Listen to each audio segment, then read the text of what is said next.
Whenever I get tired of school, can I come and see you? I can keep it a secret.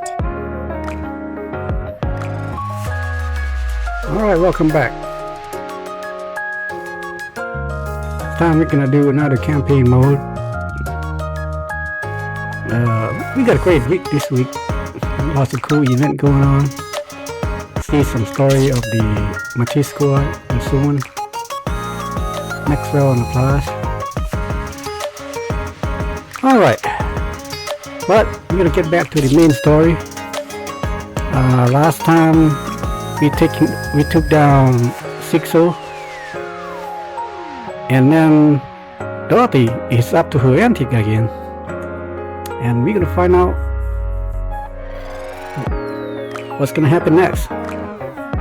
So the Sixo's arc is over. Now I think can be the Queen and Dorothy's arc. There's something I'd like you to teach me. We start. Alright.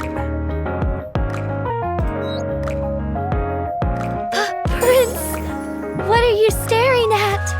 I'm so embarrassed. Good grief. Okay, here we go. Rebirth, huh? Title of the chapter, Rebirth. Okay, here we go. Finally, a place to test my firepower. Yeah, weak point is iron. So they are electric. And alright, and we got electric class. So we're gonna change that to an iron. So let's go ahead, get leader. You want me to fight in this outfit? It appears I'll be departing. Dress time to hunt. Ooh.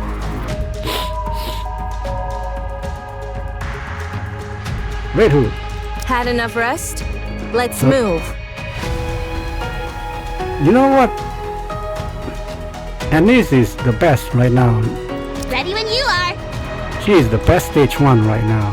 Even though she... Well, oh, okay. So she is the same as enemy electric, so, which is neutral. And I think this is good. Oh wait, let's switch Crown with Red Hood. Now I was empowering Crystal Wave Cinderella, but unfortunately she got no star. So I decided to power up a 1 star. Red Hood, give her another chance to see if she is still strong after I increase her I max out her collection doll as well as her gear. If she still do less damage, then she is truly nerfed to the ground. I'm still keep my finger, crossed that that's not the case. Anyway, I'm running low on resource, so I'm gonna save it. So we got 4 counter and 1 neutral. Okay, let's go. So Anis gonna pass in stage 1 to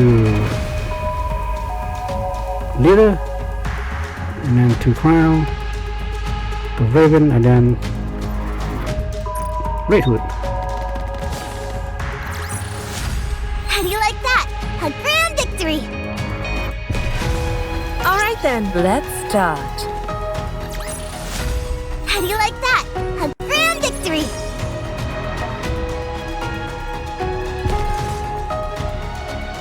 Here we go. Look who it is, scoundrels. The cutscene. I'm at the target location. Good. Stand by. How long do I have to wait? Hard to say. Probably till she shows up. Who? Then I'll search the nearby area. Dorothy? Or the Queen? Maybe the Queen. You were provided with sufficient rations. Did you eat them all already? I'm going to check for raptures. My apologies. If there are no issues, hold your current position. If you miss each other, it'll only complicate things. I don't have time to waste here. I'd rather use that time to take down even one more rapture. I agree with you, but there's also no need to cause a commotion. If you engage, the noise could draw more of them. Snow out. One down. She just ignored them. Great. Other raptures in the area heard the gunshot and are converging. Just as I wanted. Don't even think about it. Withdraw from that sector. Any unnecessary engagements.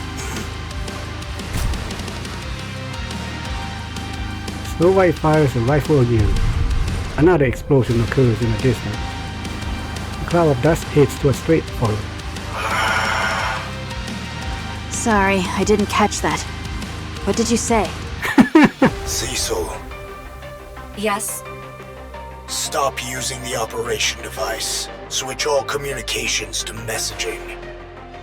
Why? Watching this is making my blood boil. Don't let it get to you, Johan. Yes, calm yourself. Patience is a virtue. You're the one who needs to calm down. Rapture's incoming. Numbers are... Johan, look at this. What is it? Just look at the approaching raptures. What the hell is that? Is that the lift? What is it? Tell me. Use your eyes and see for yourself. Very well. Snow White looked at the raptures swarming in.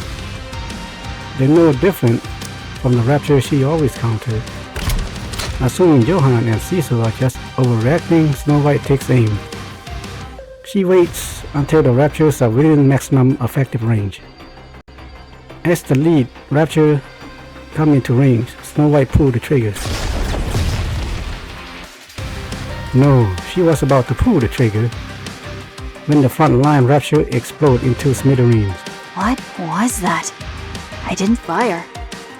It came from behind. From behind? That shot came from somewhere in the rear of that swarm and hit the ones in the front line.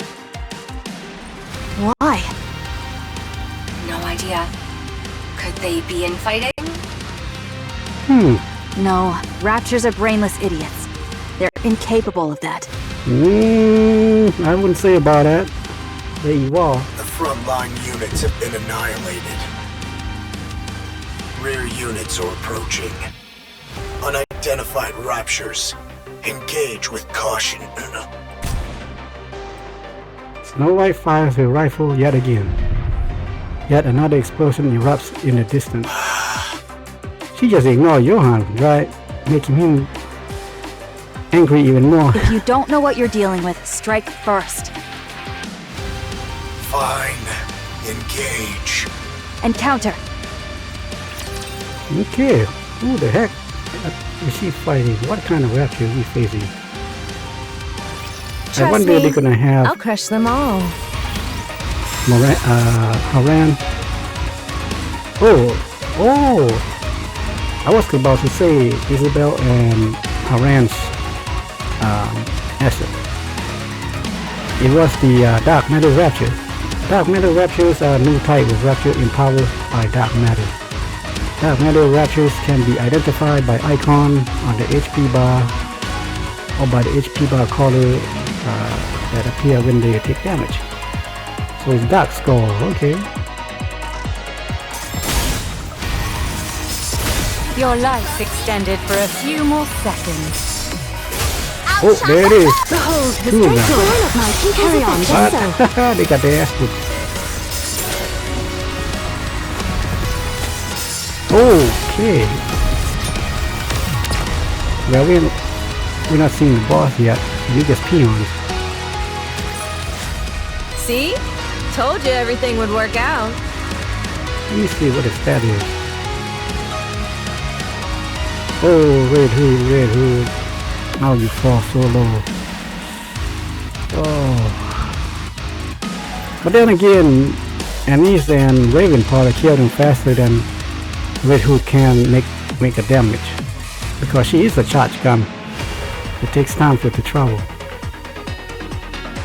But so does Anise and Raven though. Now Leader and Crown are rapid fire. But both of them are support, so that's expected.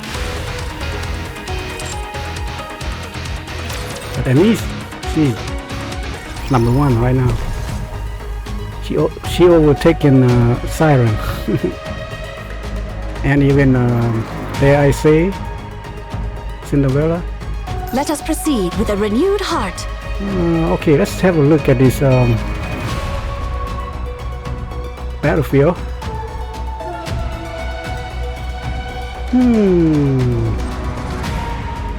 What in the world is that? Yeah, that is new. Holy smoke. Oh!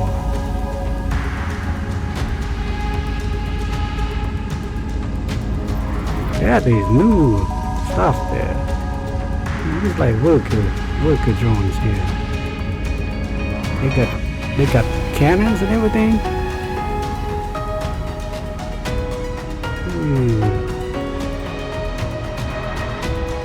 Look at all these spinning kind of thing. Okay, so then Dark Matter Rapture. You see this spinning thing on the ground? Their circle. I think that indicates that they're dark matter. Okay. Now then, let's go. I'll move when I want. Everything's so drab. What do you think? More Can you now feel the mystery. dignity befitting a king? All right then. Let's start. I wasted my time. Moving on. Let us proceed with a renewed heart. There's no way I can run in this thing.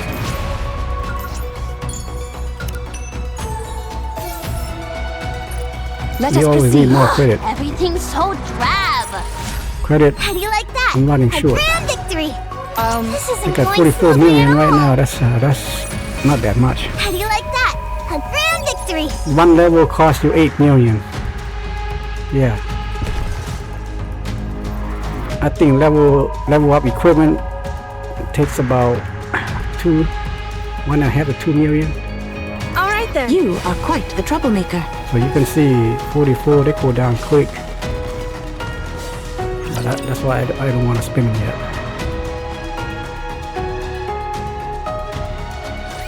I will do my best to keep my outfit clean.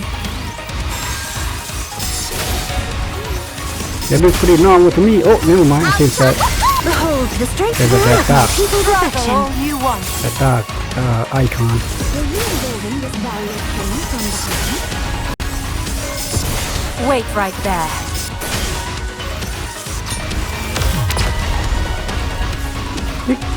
They're like they're carrying some kind of chimbal or something. See? The stars always point you where you're meant to go. Oh boy. All clear. Snow White looks at the wreckage of the rapture scattered across the ground. I've never seen raptures like these before. Get closer so I can have a better look. Snow White approaches the wreckage. I'm assuming they are seeing at the eye of Snow White, or maybe Snow White devices. She crouches down and picks up a mango component. That's not edible. I'm not going to eat it. Yeah, she just want to get closer look so Johan can also take a closer look. The color is different. It's very vivid. Most of the raptures we've seen are monochrome. These are different. What's the texture like? Different. It's not entirely rigid. There's some elasticity to it. Pick up that yellow component at your 4 o'clock. Snow White grabs the pot. Huh?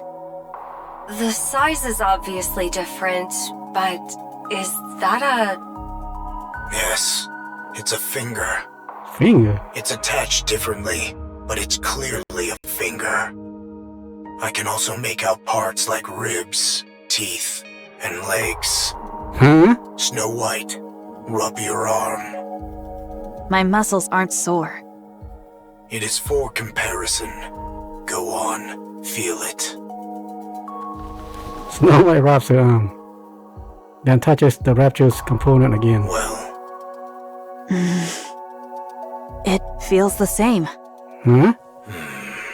You mean Nikke's check part? the core. There isn't any. There's only black liquid where the core should be. It's not oil. Dark matter. It's heavier. More viscous. Chris There's blood. no core. Then where is it drawing power from? Secure a sample of the black liquid. We'll analyze its composition in Eden. Yeah, that's a Understood. dark matter. Securing a sample. Nayuta's signature detected Which nearby. is original Looks like Queen's she's blood. finally here. Nayuta appears riding mantra. She looks around, What frowning. manner of disturbance is this? You're late. Try being on time next time. Oh, so she was Did we meeting not up with appoint her. this place for our Nayuta. rendezvous? Did thy impatience get the better of thee, that thou didst open fire? There is not to gain to be gained from raising a disturbance here. The rapture started it first.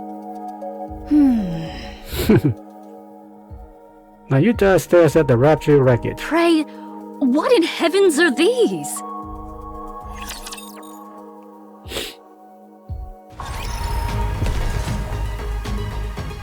Let us proceed with a Oh, renewed you can heart. see the fan up of Nayuta. That looks gorgeous. But so does everybody else, especially Marciana and Rappy Neon. No,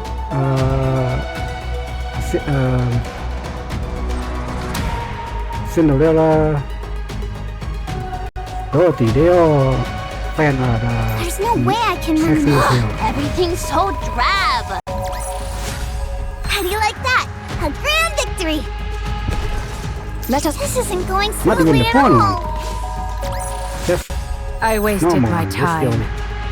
Moving on. Great artists out there, man. I'm telling you. Oh, wait a minute. So the one with the What is this? I'll move when I want to. with the Leave me be. spinning circle on the under their feet are actually a story marker. Is it? I'll move when I want to. Leave me be. You are quite the troublemaker. This spot shall serve admirably. 'Tis inconspicuous, and affords a most advantageous vantage point. What are you playing at, Monk? Why did you insist on meeting near the lift, of all places? You couldn't pick a more dangerous location if you tried. It's a fair distance from the main structure, but that doesn't mean we're in the clear. I am not oblivious. You are exceedingly given to quibbling. Would I summon White Snow hither without due cause? Explain. Since the encounter with the Queen, I dispatched my remaining replicas to reconnoiter places of import. Wait, you have more clones left. Not combat units proper, but adequate for reconnaissance. Surely he can create I more see. Nevertheless, my replicas have scouted locations upon the surface deemed of strategic import. Alas, none evinced any reaction of note. Nayuta suddenly raised her finger and points up the distance. She gestured to the tower structure that seemed to pierce the sky with greatest constructed humanity ever created. The lift. Save for that place, the orbital spire. You're getting a special reading from over there? Indeed, observe closely. Lights kindle within. Venture nearer, and perchance a mechanical hum shall reach thy ear. No way. The orbital spire yet functions. The lift is. That means the raptures we saw earlier are being produced there? You speak of the new sort of raptures. That hath troubled me likewise. During my reconnaissance, raptures of the new sort were observed in considerable number. These new raptures were all manufactured within the orbital stations, yet the stations themselves are now ruins. I desire to confirm whether a connection doth exist between these two facts. So you want to scout the lift? Indeed. Fine. Then let's go. Much obliged. Wait.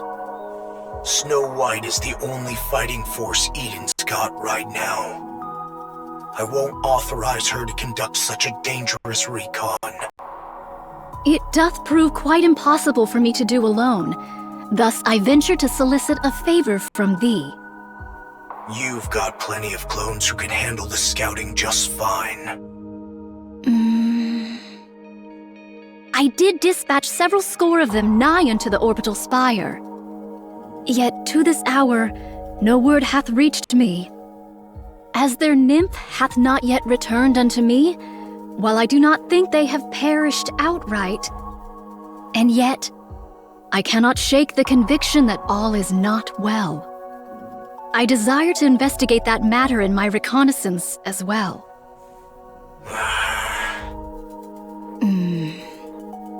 Put from thy mind the one who hath departed. Young Lady Isabel is gone. I know that. Proceed with extreme caution. The moment you feel it's too dangerous, withdraw at once.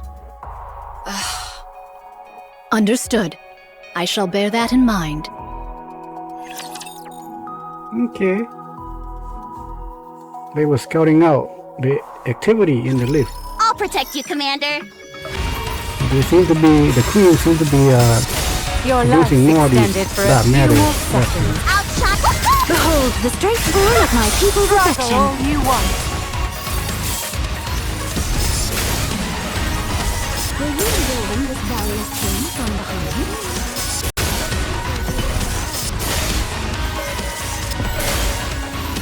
Outshot. Behold the straightforward of my people's affection. All you want.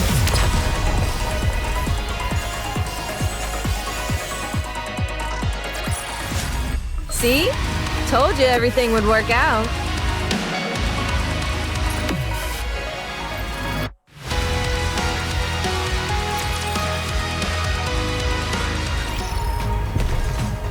All right then, let's go.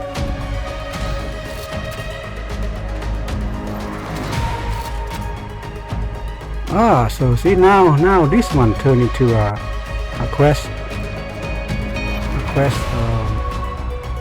Rapture. So if we kill this one, then this one will be next. Okay.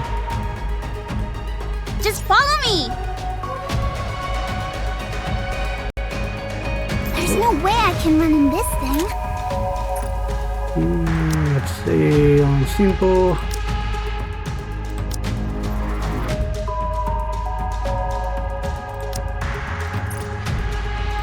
Here we go. I'll move when Look who it is, scoundrels. See? Told you everything would work out. Just follow. This isn't going smoothly at all. See? Told you everything would work out. Let us proceed. Let's start.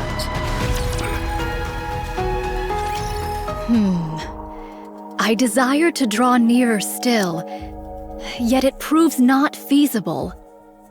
However, to venture any deeper would be to invite battle. Why avoid combat?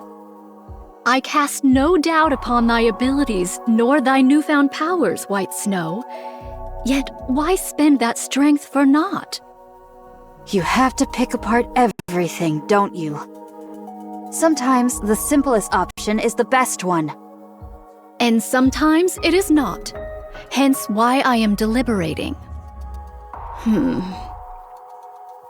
Young Lady Cecil, wouldst thou be able to confirm the spread of raptures in the vicinity?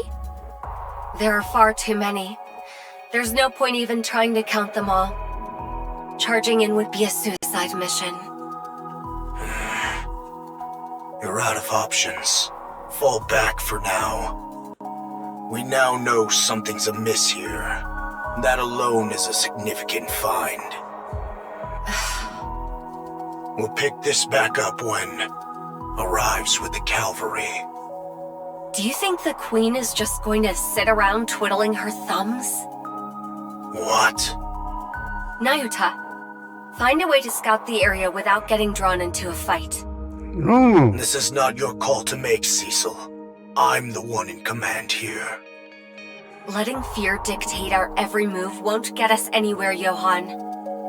Especially in a situation like this. With no way of knowing what the Queen is up to, we can't turn back now. Not after coming this far. What's wrong? Come. Young Lady Cecil, can my voice reach thee? Ow. Particle density too low. You two, listen care. Find whatever, then back. Losing their communication. Find whatever you can and then fall back. Understood? No. The line goes static. Communications are completely cut off. Alpha particle. That means in the very probably near. Does she generate already? Recover? She's the one that spew out a lot of alpha particle. Our communication equipment is functioning normally. She probably This wasn't caused by elevated alpha watching particles. right now. To lose contact with an Eden of all places? Laying A in strange wait thing indeed. to In any pounce on case, them. find whatever you can and then fall back. Words most ill-advised, and yet... Let's go. We'll avoid the areas where there are too many raptures. Playing it safe will gain us nothing. Very well. I shall entrust this matter to thee. My. They say people lose their heads when cornered. Guess it's true after all. Don't go rushing in now. You'll get yourself killed. Here's that double agent, Mira or Red Shoe. Well, now Utah does work with her. But now how would Snow White react to this? Young Lady Mirror. Hello. And of course the zombie Rose. She's more like a Mira's puppet at this point. Sword Warden. Who are they? Snow White, youngest member of the Goddess Squad. The 4th Grimm's model. The White Reaper of the Horizon. What an honor to have such a distinguished guest. Identify yourself. Pleasure meeting you. The name's Mirror. Okay. I'm an old friend of Nayuta's. Someone like her wouldn't have any friends, so who are you? Goodness. Quite perceptive, aren't you? Snow White reaches out toward Mira. Her hand passes through her. The point of contact crackles and static. Okay. You're just a hologram. Yes. You're the one who cut our communications with Johan and Cecil? Guilty as charged. I've nothing to gain from making my presence known, you know. Well, I was wrong about Indivilia then. Well, I guess this... I wonder if Mira is probably the true queen. You know, I said this before. I think the original queen, the one that has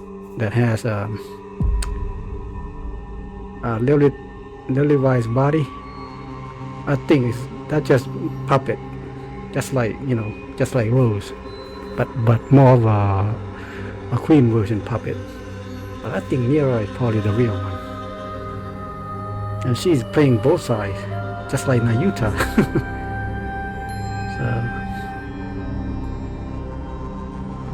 I won't be surprised at all if they say, "Oi, Mira is indeed the true queen," and then she would stab everybody in the back, especially when the commander shows up. Just what are you? I already told you. I'm Nayuta's associate. At the moment, yes, I'm acting as a spy and pretending to side with the Raptures. I don't know. I mean, if anything like Red Shoe, Red Shoe is want to become part of Rapture, incorporate Rapture part into Nikke and herself, become super being just like Cinderella. It's been a while since I've been greeted with such distrust. Well, since Nayuta, could you please say something? My character is in doubt before I've even had the chance to relay any useful information. Oh, she speaks the truth, White Snow. Huh? White Snow? What's wrong with you, of the sun? She is indeed my associate. It is likewise true that she hath taken to the Rapture's side, carrying out espionage. Or maybe Nayuta is the real queen.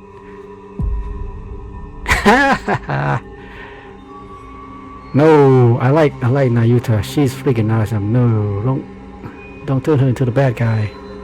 Or at least, if she becomes a bad guy, make her redeem herself or something. There you have it. Fine. I'll take your word for it. Much appreciated. But that leaves Rose. If she is, the good guy, why does she mistreat Rose like a puppet? Now then, shall I show you around? There is quite a lot I need to convey regarding the current situation. Oh, just add more mystery to this Mira character. And Nayuta. My blood's pumping. I'm still not fully convinced to trust Nayuta yet. Outshine the stars! And of course, same thing with Mira. Behold, the strength born of my... I will slice I'm gonna through stick all with of my you. theory that Mira is the true queen Wait right there. until the story ends with her proving Come on, one more that round. she's indeed on our side and playing double Life agent. was great, wasn't it? Let's hit the road running. Okay, looks like Red Hood finally used her ultimate. Let's see what her number is. See? The stars always point you where you're meant to go. Okay, well, there you go. Let me fight the boss. In order for me to prove this, I will need to fight Harvester or shooting range. Because right now, the story mode, the enemy just die too quickly before they make any registered damage. Alright. We got 3 lyrics and 14. Let us proceed with a I think 14 is a magic number. We saw one time 19, Can you now feel the dignity befitting a king? and I think that All right they say, then. oh man, we keep the player too much. So drab. Let's reduce it back to 14. See? The stars always point you. Alright, this isn't going smoothly at all. See? The stars always point you where you're meant to go. Let us proceed. Everything's so drab. How do you like that? A grand victory. Just follow me. Hey, here's one just Let us proceed with a renewed on heart. top of a truck. Oh, I just realized the size comparison. I'll move okay, when I want to. that is a truck, Leave right? me be. And here is the Just follow me. tanker. And look at the size of the Rapture. They're the size of probably 3 times or 4 times the size of the tanker. I'll move. This isn't going smoothly at all. But then again, so does Rick. Nikke. Maybe these rapture thing are not scaled according to the I wasted my time. Moving to the on. background, but rather they just scale for the eyes. This isn't going smoothly at all. For better detail for us players to see. See? Told you everything would work out. But during certain animation, the rapture are huge as hell. Let us proceed. Look who it is, Whereas scoundrels. the Nikke are the size of a human. After the battle at Eden, the first thing the Queen did was roam around, surveying the surface. She looked like some legendary hero, wandering the surface, riding atop Stormbringer. I watched to see how long she would continue in this vein. When she settled at the lift without warning, she began overhauling the derelict equipment within, turning it into Rapture production facilities. You would have me believe she hath built a factory? Yes, she converted everything in one go. Humanity's finest technology was already concentrated there, so there was plenty to work with, and the overhaul wasn't challenging. She tinkered away at it, then began to produce raptures like it was nothing. Whence came the materials? Even the Queen cannot conjure something from naught. Seems like you figured something out. Let's hear it. Doth the Queen tear it all asunder? You've got it. The Queen was deeply dissatisfied with the current state of the surface after surveying it. So she made a decision. She would wipe the slate clean, since the surface wasn't one she envisioned. And just like that, she started producing raptures at the lift. I see. She hath created raptures that are unlike any known to us now. Yes. She used existing raptures as raw material and created entirely new ones. Oh, that's why those rapture got obliterated. Basically, turn them into scrap metal and then reproduce to something new. Wow. You know, this remind me of a game called Egg Racer. First you build a simple heart, right? As your tech begin to advance, as your civilization begin to advance, you then destroy the outdated heart and then build a new one, advanced one. So that your building can housing more people and so forth. These newborns, shall we call them? They're not drastically different from their predecessors performance-wise, but their appearance, now that's where things get interesting. You know, for someone who play a double agent, she seems happy when she talk, like not concerned at all. You are full of mystery there, Mira / Retsu. They seemed to be imitating human body parts. They're imitating Nikke body parts, to be precise, but visually, there isn't much difference between the two. I believe the battle at Eden brought about a significant shift in the Queen's thinking. She gathered raptures and even heretics as a show of strength to celebrate her descent to the surface. But the bulk of her forces fell, and you all managed to pull through largely unscathed. Although things ended with her seizing the body of the strongest Nikke, Lilyweiss, I'm sure that's far from a satisfying result to the Queen. She must have concluded that the current raptures simply weren't powerful enough, and felt a generational shift was needed. Otherwise, she wouldn't have gone out of her way to create newborn raptures modeled after Nikke's. How repulsive. No core could be discerned in these newly born raptures. Then whence do they draw their power? From dark matter. Caliginous material. They use highly condensed dark matter as a power source. It's a versatile substance, so using it that way is certainly feasible. I don't know much beyond that. But since dark matter is the Queen's to begin with, she is another matter entirely. So, in short, after fighting us, the Queen became jealous of us, which led to her creating new raptures in our image. That about sums it up, yes. Yet the manner of their imitation is most suspect. If the Queen deemed Nikke's powerful, one would expect their forms to be imitated in every particular. And yet the manner of imitation here is most peculiar. Only hands, feet, viscera, and the like doth she see fit to replicate. Well, they're experiments. She attaches Nikke parts to low-level raptures to see if they function properly, and to assess the potential of those parts. If this be true, the Queen's final intent is... That's right, to create a new heretic.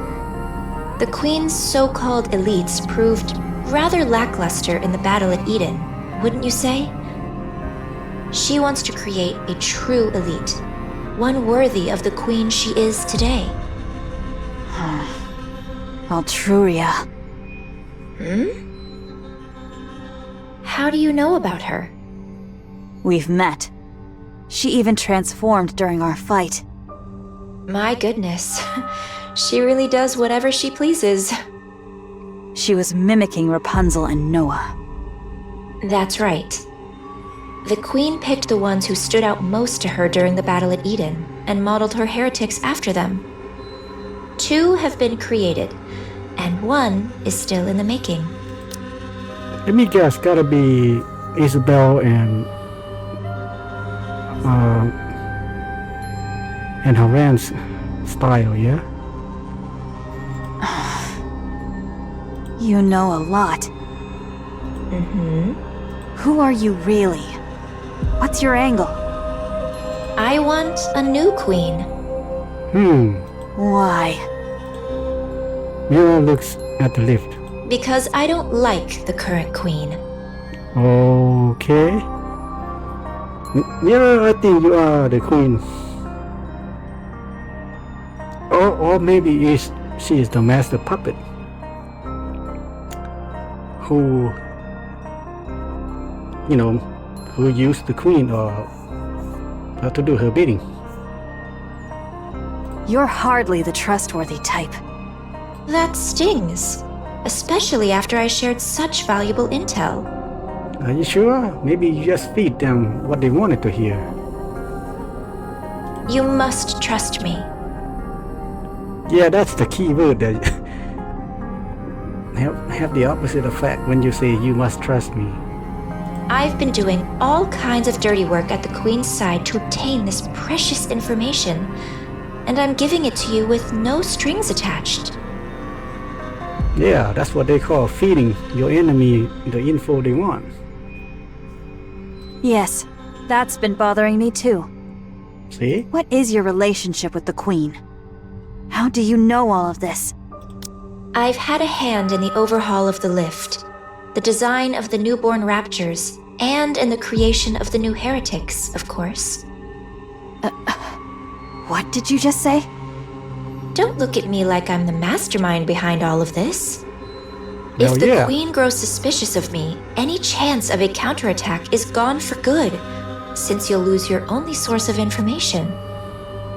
I guess no way. And I can see the same thing, that she's up to something. I'll tell you everything I know. Yeah, right. And you'll use that information to kill the Queen. Aha! That's the reason.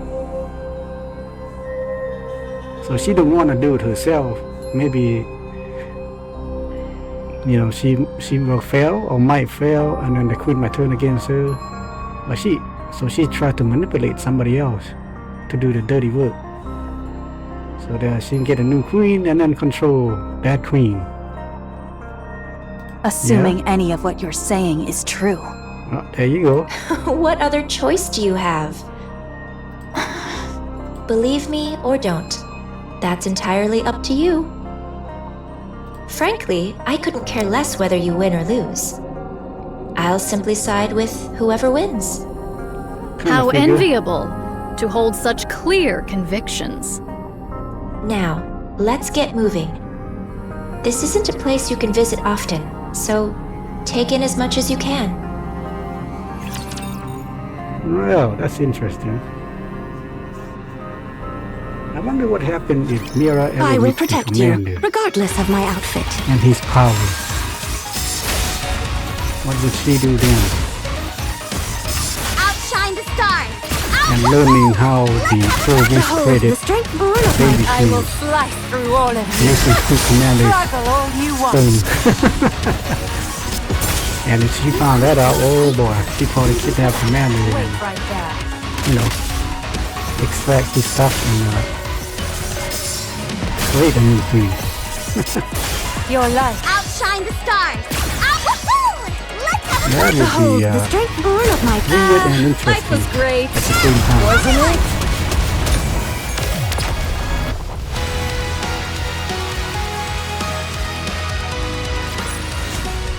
See? The stars always point you where you're meant to go.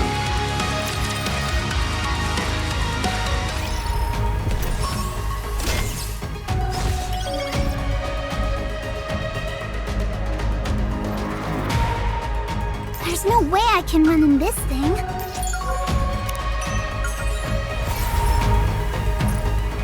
I'll move when I want to. You are quite the troublemaker. See? The stars always point you where you're meant to go.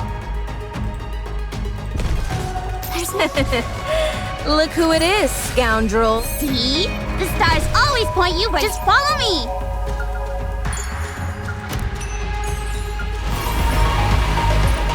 I'll move when I want to. Leave me be.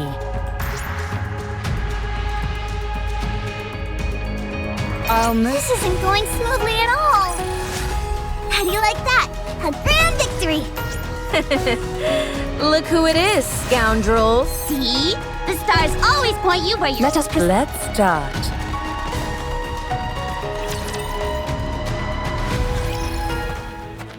Snow White and Yuta follow along the path Mira leads them down. They get into a few skirmishes with raptors, but they are small scale.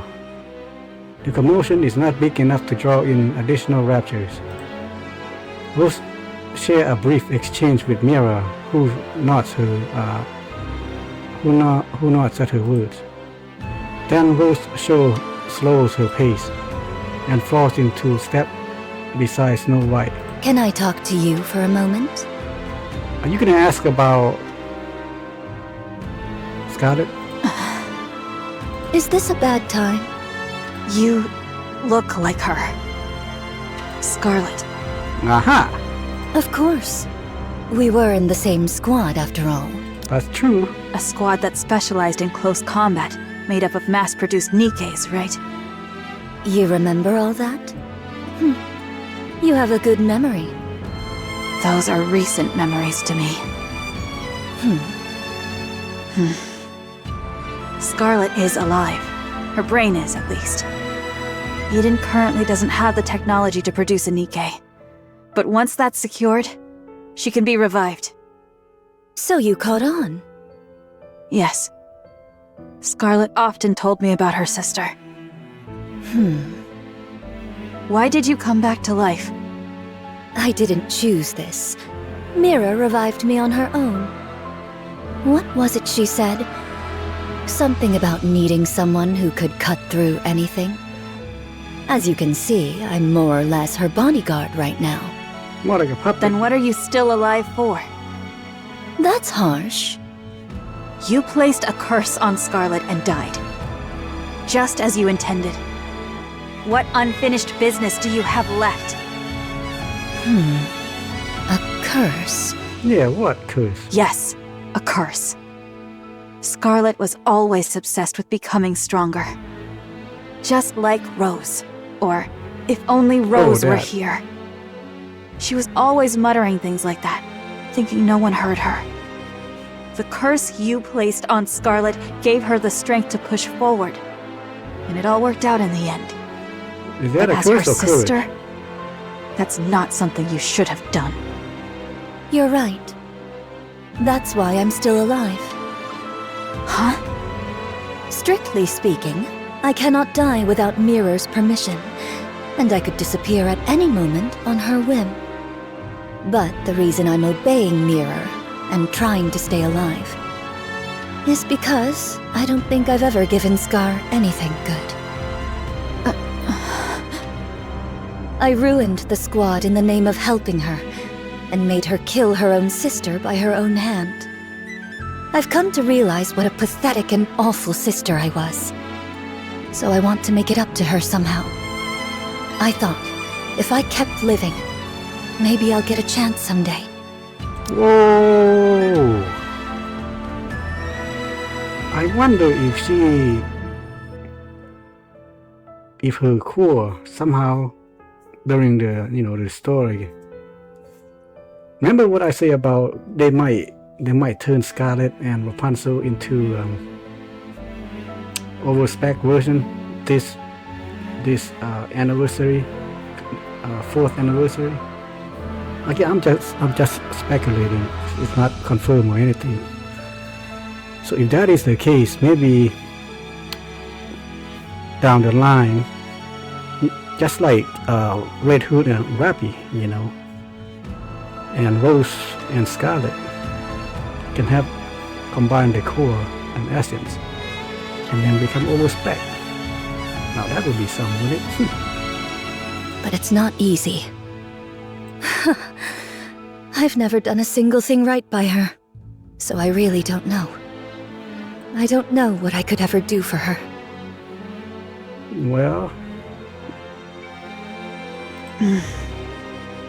Why not meet with her? That will never happen. Showing up in front of Scarlet in my current state wouldn't do her any good. Yeah, that's probably true. I will simply resign myself to the life I'm living. Do what I can for her, if the opportunity arises. Then I'll disappear quietly. If Scar learned about the state I'm in, she would reach out without hesitation. But the fact is, I'm a broken sword. A blade that wounds whoever holds it. You get it, don't you? Very well. I won't say a word to Scarlet. Thank you.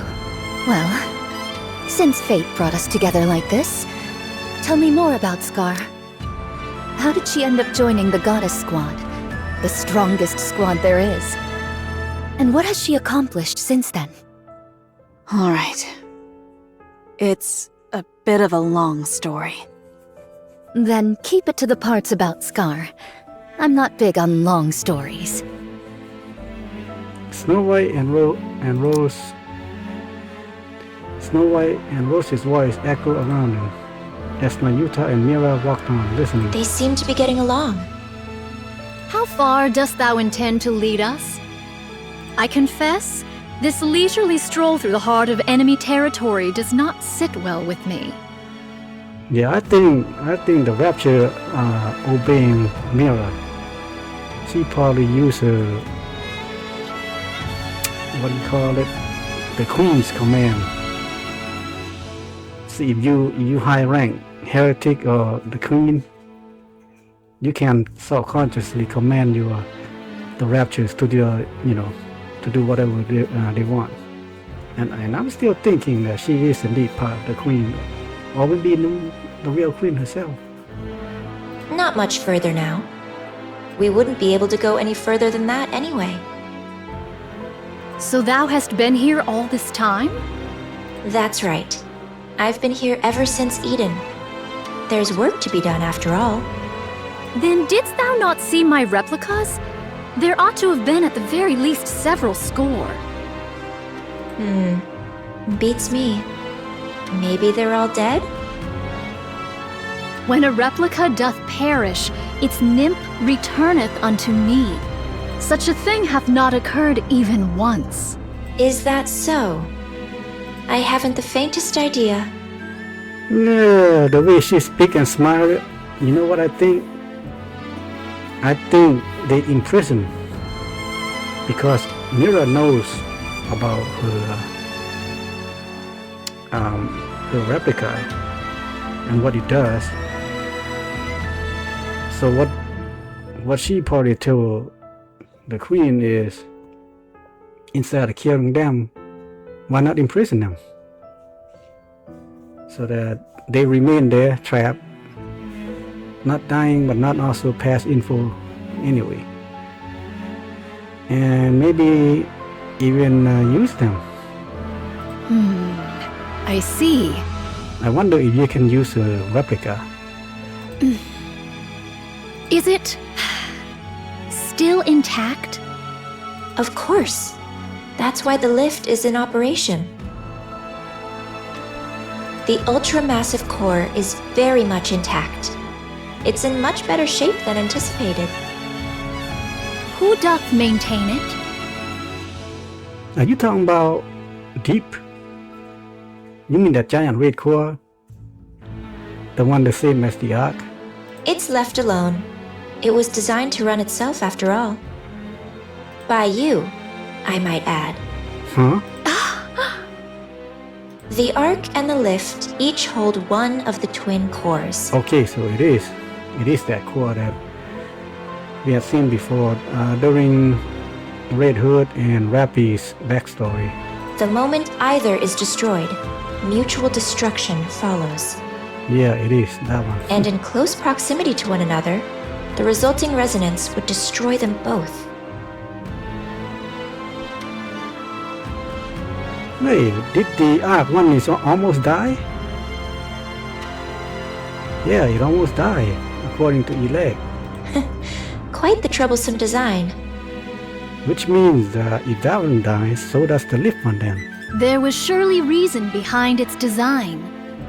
Yet we failed to uncover that reason, and we erred in wielding forces unknowable in heedless fashion. Maybe the reason is to balance the power? Just so you know, mutual destruction is not an option. It might have been a viable choice in the past, but not now with the Queen in the picture. Humanity, stripped of its sanctuary, against the Queen. The outcome is obvious, wouldn't you say? This I know. Okay, more mystery. Great.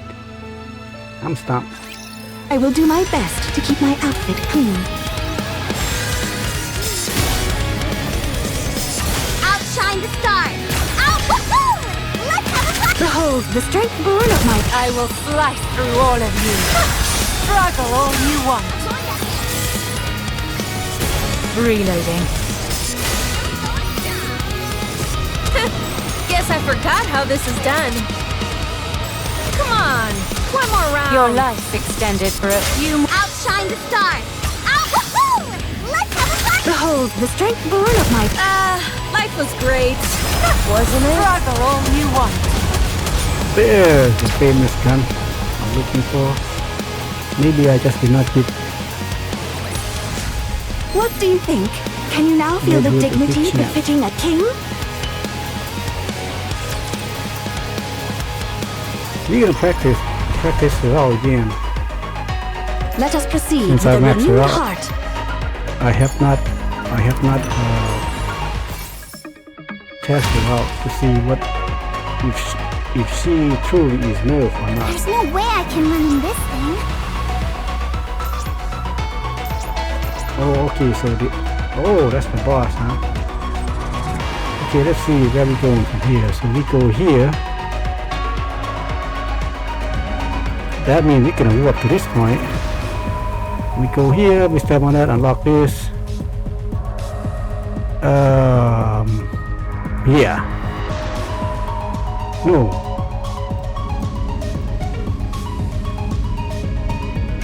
So these are the factory. They're just the background because look at the mini-map, there's nothing there. It's just background showing that it's a factory. Okay, never mind. So basically we just kill these. And then here, so we almost done. We're like a quarter away here. Just follow me! This isn't going smoothly at all! But how many... Oh! What do you think? Can you now feel the dignity befitting a king? We only have half of the relics though.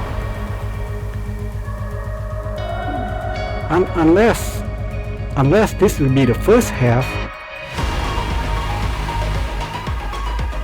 I am being careful, to scan everything along the path there. Actually, so we got 7 more to go. So let me see. I don't see it on this side. There's a 2 here on the boss. 3, 4. Okay, so 1, 2, 3. 4, 5, 6. Okay, 7. Okay, never mind. Found all of them. I'll move. This isn't going smoothly at all! Okay, so there is no second I half. wasted my time. Moving on. Remember like the crystal region? They kind of Look who it is, half. scoundrels. I wasted my Not time. crystal region, but Moving on. yeah. Building coal rise. I'll Coal move when I and want uni. to. Leave me be. And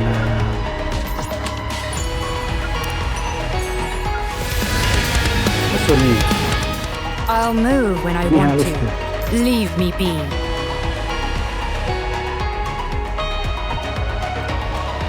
Let us proceed. You are quite the troublemaker. I wasted my time. Moving on. There's no way! Everything's so drab! See? Told you everything would work out. I wonder if the boss can be obtrusive. Alright then. Look who it is, I wonder act like scoundrels. a human opportunity. Alright, this is as far as we go. I don't recommend going any further.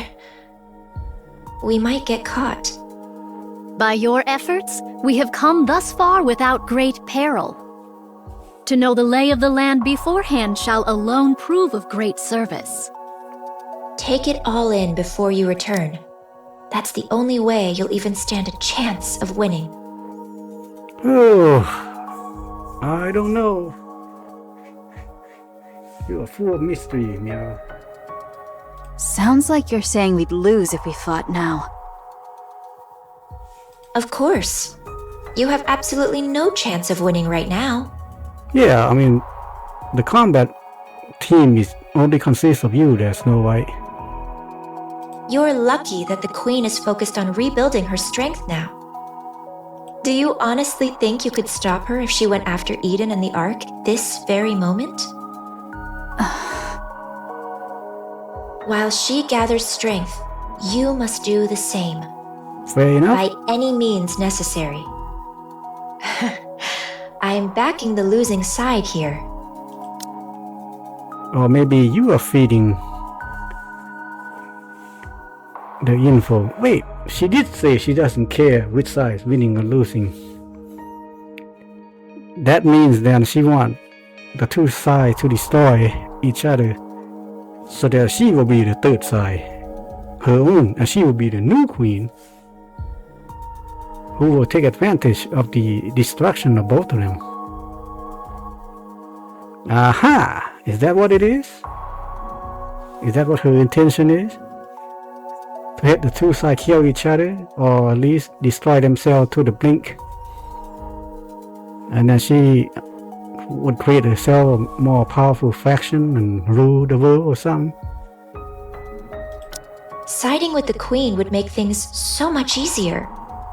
And yet, I'm going this far because I genuinely want you to win. Yeah. So please, don't disappoint me. Talk is cheap. Give us something useful to work with. Fine. That's the reason I brought you here anyway. Okay. Rose, All right. What now?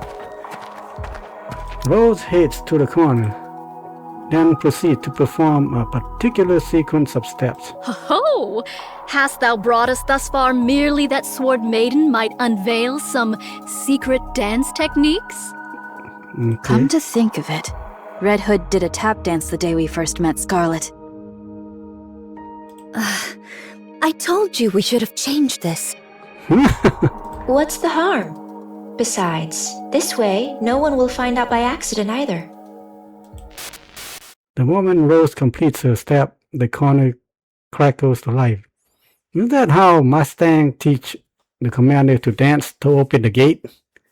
To activate the cart or whatever back in the day. A human-sized container emerges. Oh, a human-sized container? Who's inside? Optical camouflage, huh? No. Would you mind opening it? Bodyguard. I'm nothing but an errand girl.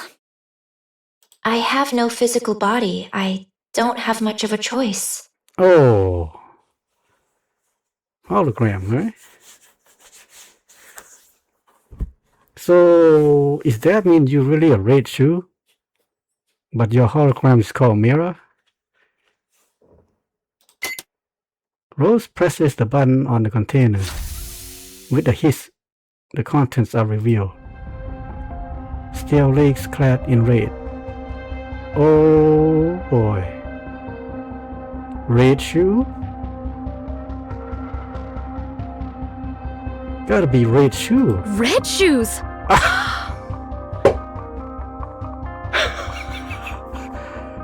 What?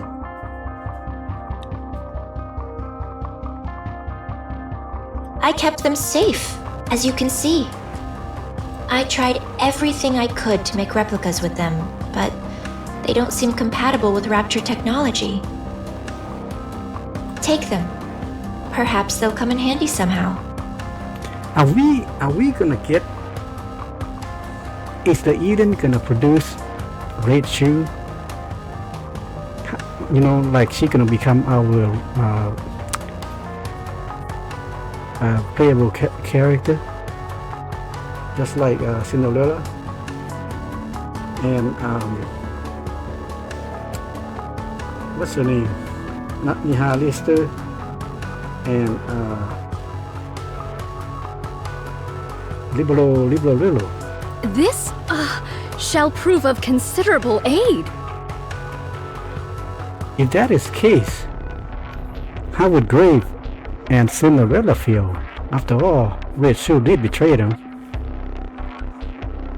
That's what I thought. And take one more thing with you. Rose, if you could. Oh, now this one is new. What is it? Rose retrieves a small bag from inside the container and hands it to Snow White. Small bag. I wonder, are they going to contain core of Isabel and Haram? Or maybe even, unless in the Relia is still not destroyed, maybe her core? What's this? It's really heavy. Or maybe the head of Libero. Remember the queen ripped it off? It's a brain shelter. Okay. Maybe brain shelter of the Red Shoe then? Or maybe Liberella's brain. A brain shelter? Liberalio's head is inside. Oh man. Man, oh man. Yeah.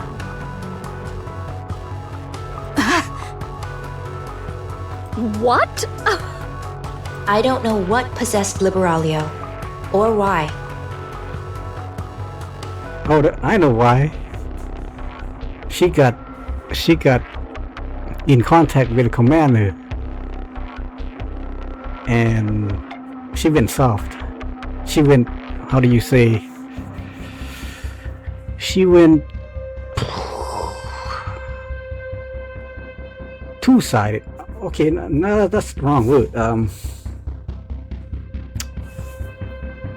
You know how one side is so focused on one thing, so blind on one-sided story, until they met someone who can change their mind and open to the world, and then they wake up, and then their perspective changes from hitting on one side and then suddenly open up to the other and see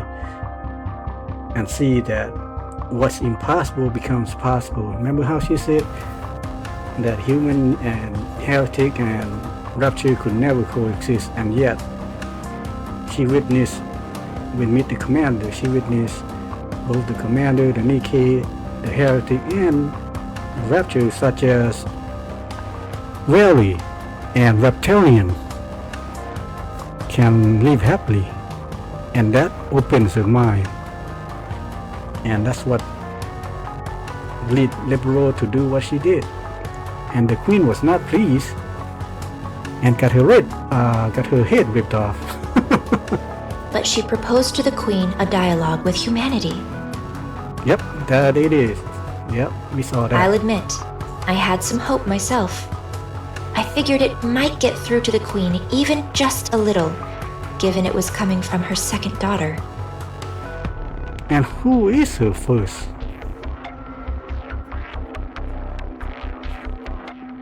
Who is her first daughter? Is it you? But the queen truly is a monster. Liberalio's words fell on deaf ears. Yeah, she kept that same silent smile that has no warmth in it. Although, I honestly doubt dialogue was ever possible with her in the first place. Oh, maybe if she meet the commander, it's like every freaking heretic, Nikke, or even someone like Chatterbug, the commander has some effect on her. She tore off Liberalio's head, frozen in ecstasy after meeting her beloved mother. Yeah, we saw that part. She kept only the body that had the core, and tossed the head away like trash. So she gonna turn Liberal into a new heretic. That's what I retrieved. Yet heretics possess the capacity for regeneration by means of their core. There's no core in her head. Unlike in Indivilia, Liberalio didn't do something as grotesque as implanting a core fragment in her head. But her brain is still alive. It should be enough to create a human imposter, at the very least. That is, when Eden has the technology to do so, of course. Ooh, does that mean we're gonna get a new Liberal once the commander deliver the technology to Eden? Remember the commander was tasked with getting that technology from the government, from the Ark Covenant, but looks like they agreed to it, and now the commander is supposedly go to Eden with that. She's a heretic who spent nearly a century slaughtering humans on the surface.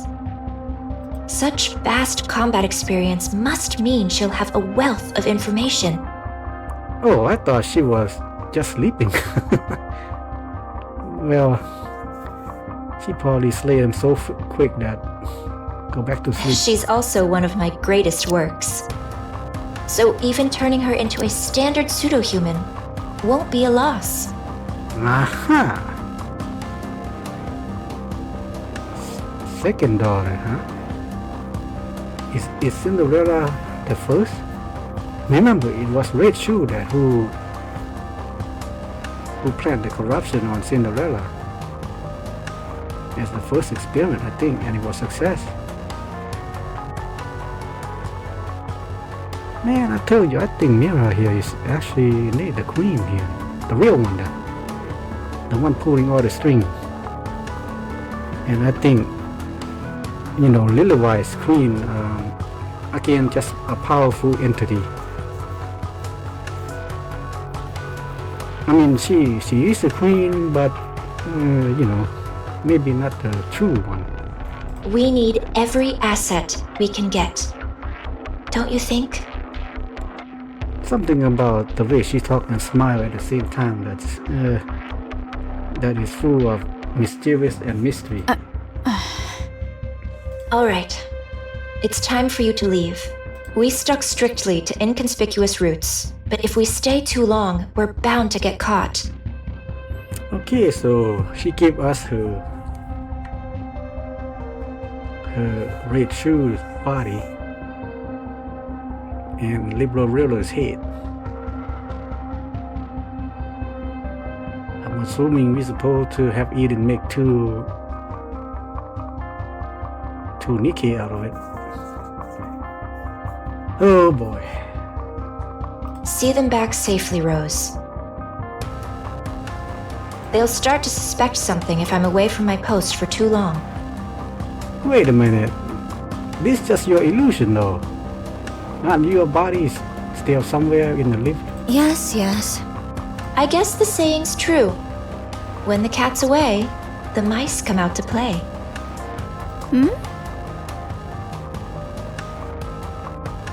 The Queen not present at this moment? Yes. Remember how I mentioned those new raptures use dark matter as a power source? She's gone to gather some. Oh boy. She gonna go to that quadrant, isn't it? The furnace. Because that's where the most concentrated. That's where the four beasts produce the young queen. Huh. If she found that resources over there, she would encounter the new queen and the four beasts.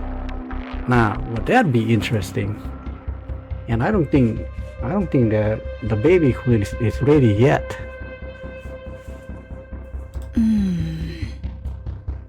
Ready to you know, ready to take on the original queen. The Maleficent Beast Quartet. Yep, there you go. The four. That's right. She went to steal the dark matter that the four beasts painstakingly scraped together. Oh man, that's pretty obvious right there. Yeah, that was predictable there. Keep staring, and you'll go blind. If a game can make you remember all those things, it is a good game. How they keep their source material, I will slice through all their of story, you know, Let's hit the road running. intact.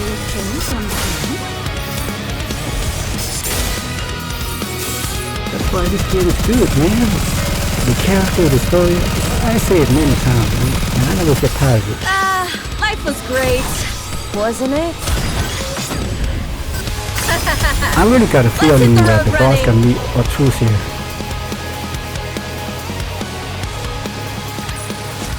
I wasted my time. Moving on. That reminds me, I just saw this Overwatch character called Xion.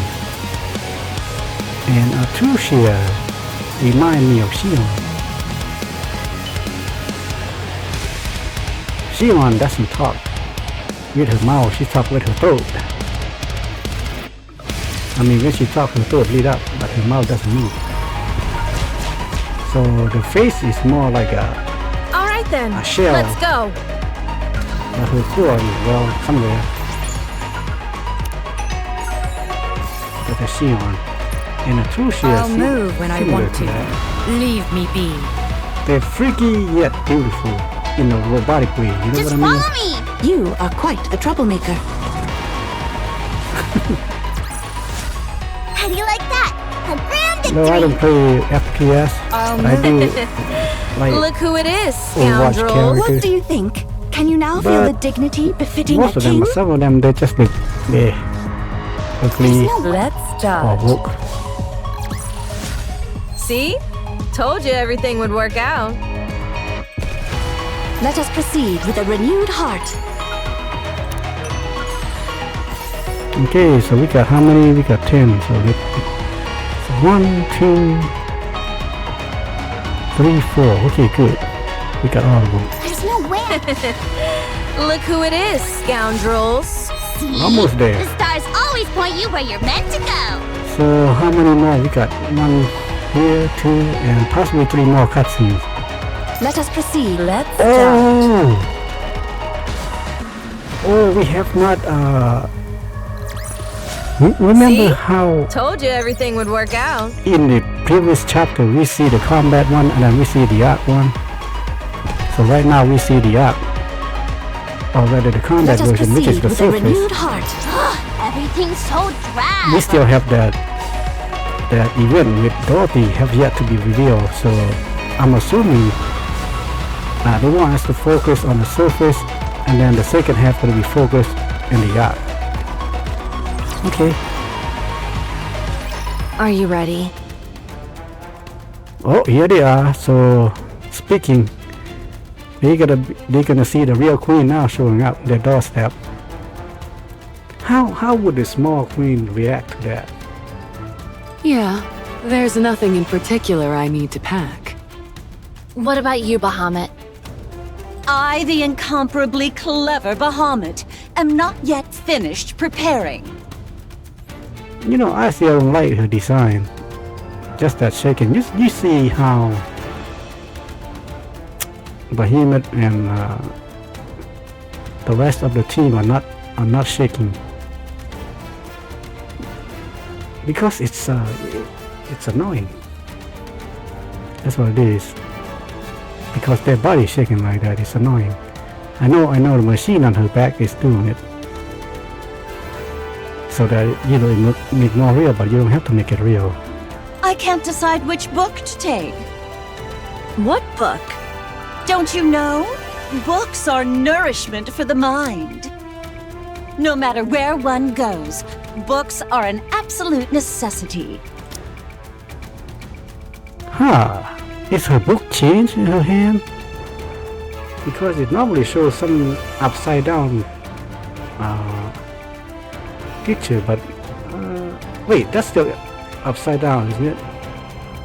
That is the picture of a man's head and a shoulder, yeah? So is it the same book? I haven't seen previously. I forgot what the previous image looks like. But I think that's what it is. That is a head and that is a shoulder. And she's still holding it upside down. Bahamut, why are you always reading books? Knowledge is a weapon, Levi. One must always keep it sharp. Your knowledge is a weapon, all right. Something you swing around that leaves people dazed. Yeah. Precisely. It's gratifying to be surrounded by fellows who truly understand. I'm surprised you actually agreed to help the young man. I promised him I would. And from what I hear, something major happened. Oh? Come to think of it, you visited Eden before, right? So you're already familiar with this place? Sure, I've been there before. Now it's been But destroyed. I doubt they'll welcome me with open arms. What did you do? Let's just say we got off to a rocky start. We're doomed. We'll be lucky if we don't get intercepted along the way. Well, the young man probably gave Eden a heads up already. We should be fine. Well, that is true. He did. He told everything to Snow White, and Snow White will relay everything to Eden, just like the commander wants it. In other words, they share all info with each other. Yeah, I guess it'll be fine. It'll be fine, right? In that case, right, but not what's about to come to your way.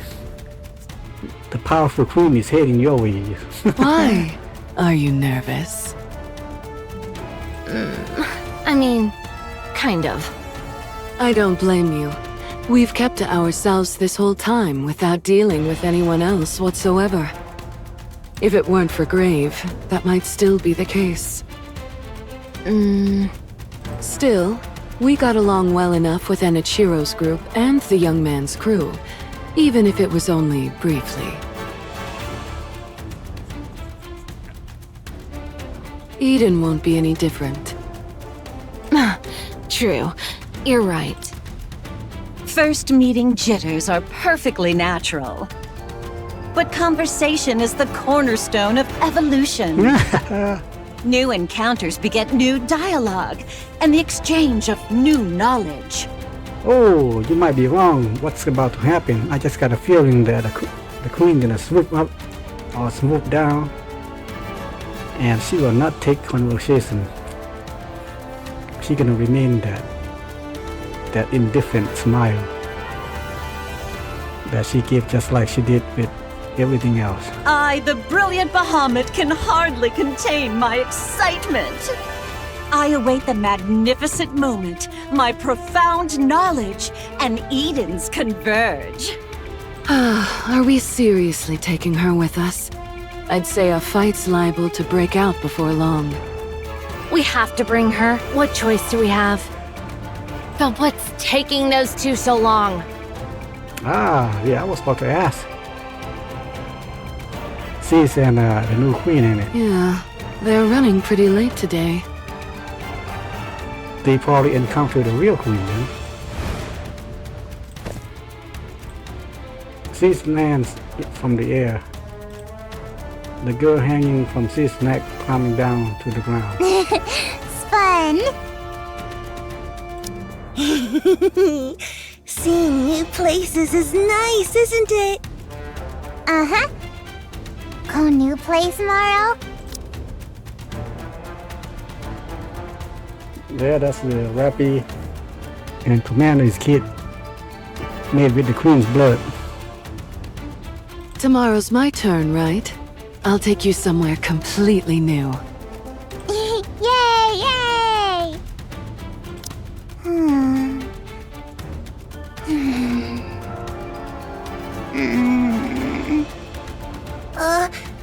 What's wrong? She probably sensed another queen's coming. I, the erudite Bahamut, shall enlighten you. The child currently requires sleep. Or maybe wet her diaper? Hug me. Oh. Okay. Come here. Sis wraps her arm around the girl, and the girl buries her face into Sis's chest. Fluffy. Feel good. Oh. Really? What do I do? I feel like I'm gonna cry. What's wrong? I don't know. Are you all packed? Packed? For what? We're leaving today, remember? Oh, right. We were going to Eden. I forgot. Oh. Hurry up and get ready. That's right. Johan did say that the commander is sending reinforcement, and it's not from Eden. So it will be these 5. The 4 beasts and the girl. I'll hold her. Oh, okay. All right, come here. Leviathan reaches out toward the girl nestled in Sis's arm. She stares silently at Leviathan. Her gaze traveled down toward Leviathan's chest. Oh, no she didn't. No, she didn't go there. Oh boy. Now she's gonna piss off Leviathan. Oh. Heart. No like.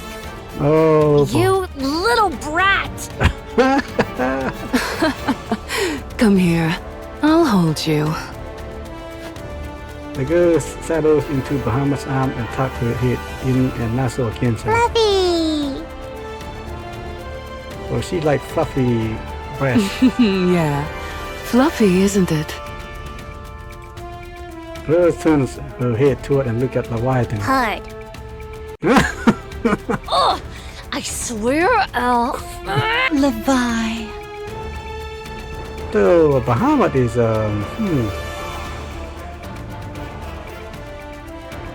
okay, I suppose. What? Bahamut looks at Leviathan, then nods silently. Stop nodding like you've got some secret. It's annoying! Levi? What?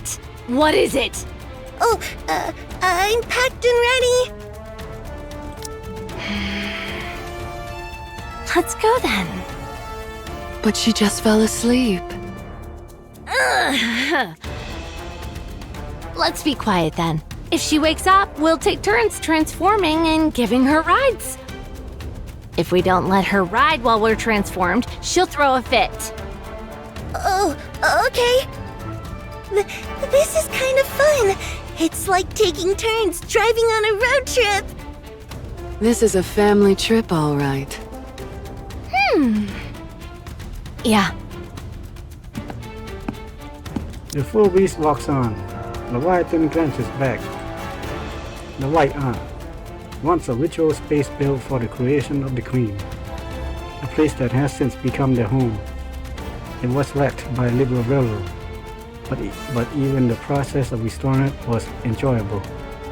For some reason, Leviathan feels a twinge of regret. We'll be able to come back. It's our home, after all. Yeah, you're right. I get a bad feeling it will be a home for the queen that is searching for the dark matter. The four beasts continue onward. After walking for a long time, they stop. Before them, standing the thing. I was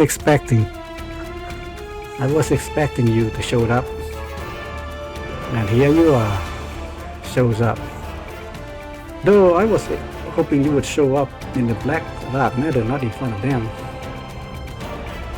Well, there's that same smile that never changes. Who looks at them with a smile?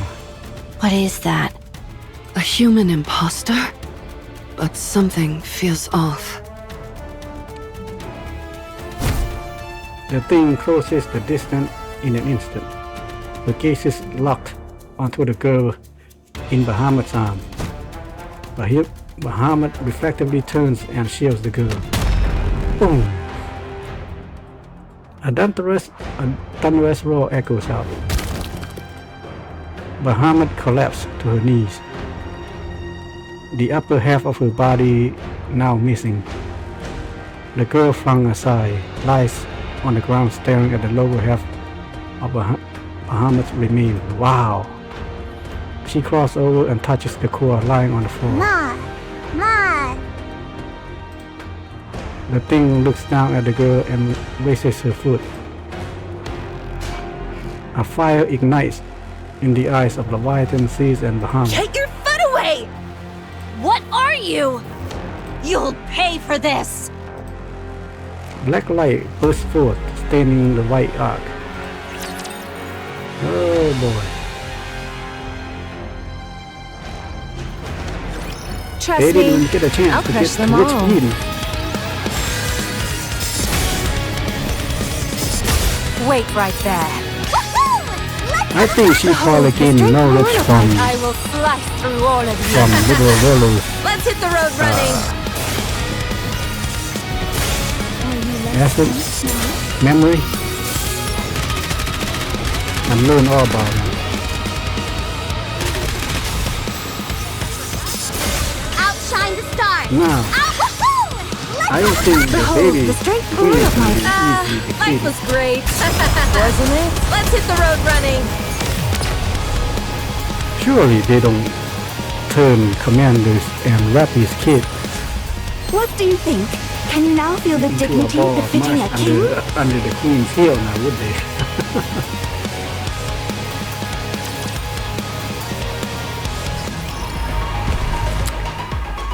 They're gonna leave us a cliffhanger, don't they?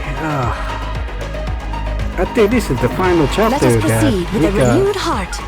At the current moment, before they put in a new one, I'm expecting they are still making a new chapter. Probably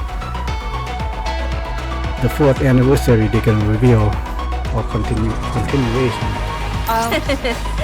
Look who it is, scoundrels. I wasted my time. Moving on. There's no... Everything's so drab. See? Told you everything would work out. I'll move. Look who it is, scoundrels. Sis. Sis does not move. Her wings have been completely torn apart. Oh, so she called, she named the other 4 beasts just by their first syllable. Bahamut is motionless. Half of her upper body has vanished. Bye. Oh, Levi, huh? Leviathan's body is grotesque, contorted in several places. She writhes in agony. Bye. Hurt. Run! Run! Go! Don't fight! Run away! I got a feeling this girl here gotta be more powerful than the queen here. The thing studies her breath, her breathing. She shakes off the dark matter clinging to her body. Wait a minute, aren't that your own blood? Are they supposed to be fusing with you? I mean, they're supposed to be a nanomachine. Her gaze sweeps across the 4 beasts scattered on the ground, then settles on the girl standing in their midst. You. Bad girl. Oh! Now she turns black. The ground beneath the girl begins to turn black. It continues to spread wider and wider. As Leviathan sinks into the blackness, she desperately shouts. No! You mustn't fight! I don't think she got any choice. She can't run from someone who literally just teleported himself up to you. The 4 beasts sink into the blackness created by the girl. Basically, she probably gonna send them to regenerate. Titanic wings unfurl, and drill shafts and pincers rise up from the ground. Oh, so she basically gained all the ability of the 4 beasts. The thing charges forward. A mass of arms surge up from the ground and latches onto the thing's leg.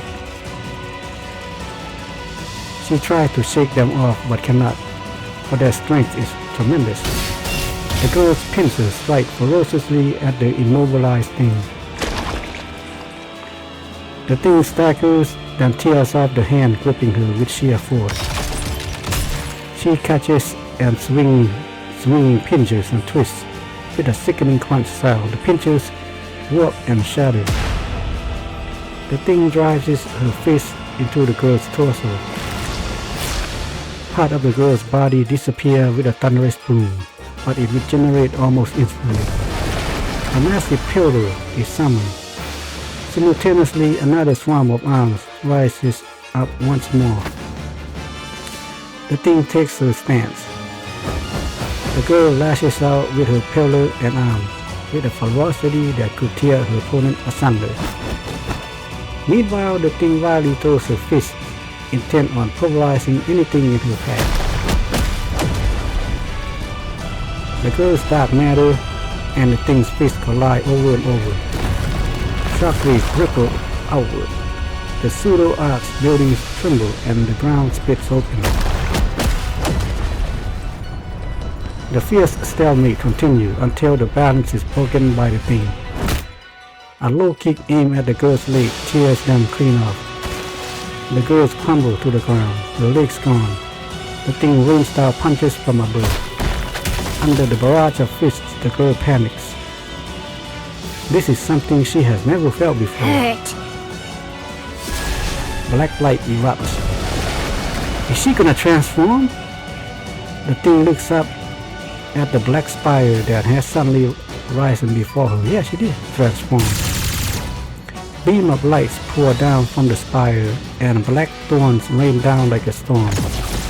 The thing swiftly evades the projectiles, but it's useless. There are simply too many of them.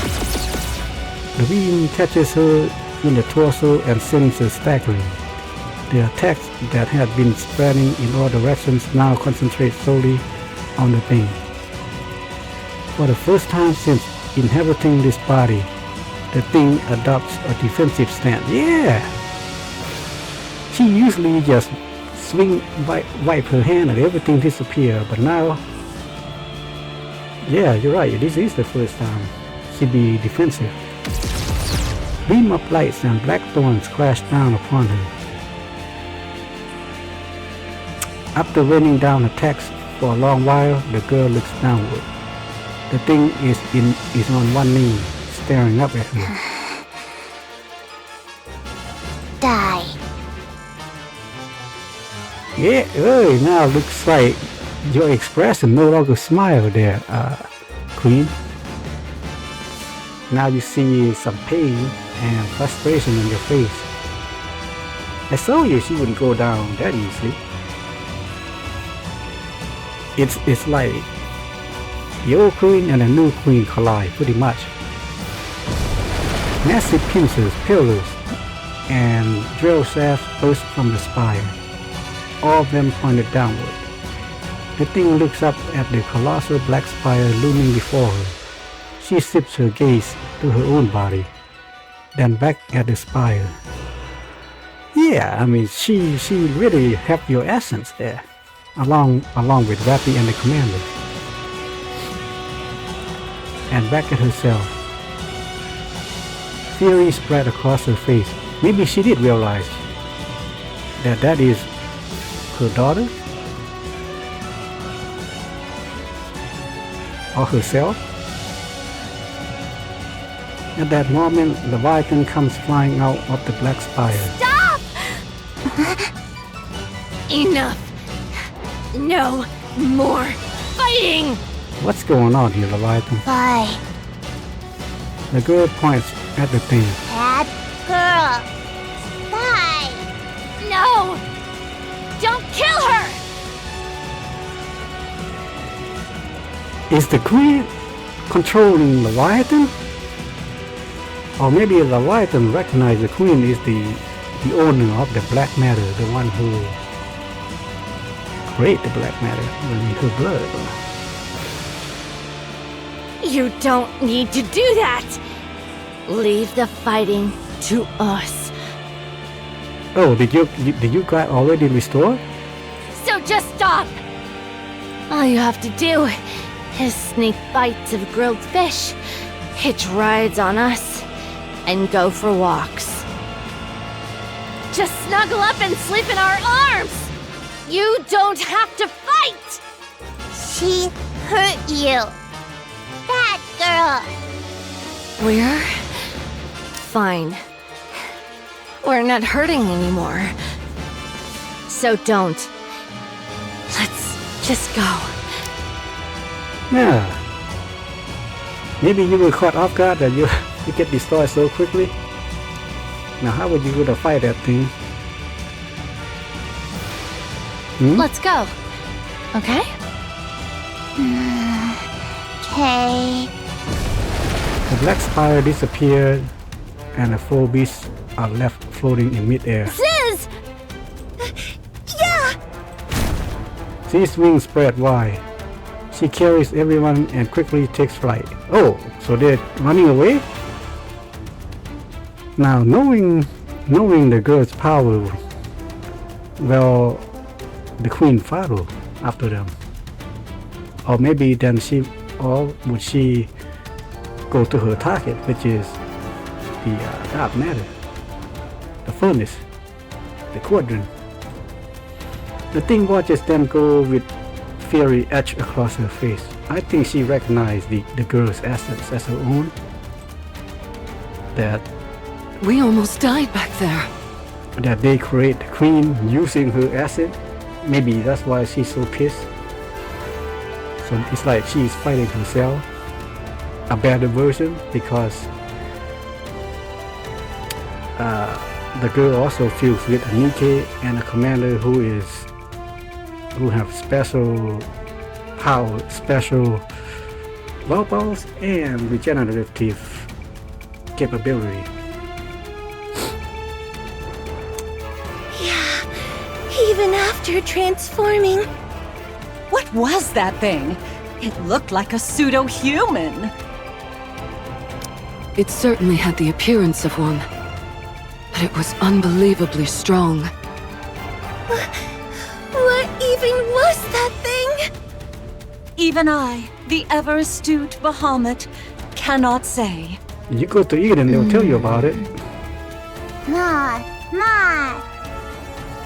Yes, you saved us. Thank you. I scold that girl. No more fighting, though, okay? No. Don't you dare do it! No. What the? Ugh! This kid is getting more defiant by the day! Who hurt my sisters? I'll kill them all. Don't like you hurting. Don't like bullies. Also, she treated them like sisters. Well, I was thinking about like stepmom. No, that doesn't sound right. I mean, they're like mother created them. But the essence is belong to Rappy, Commander, and the Queen, so yeah, I guess sister is close enough. All the same, I don't want you fighting. Maybe Leviathans become overprotective here. Please? Okay. Maybe. Maybe.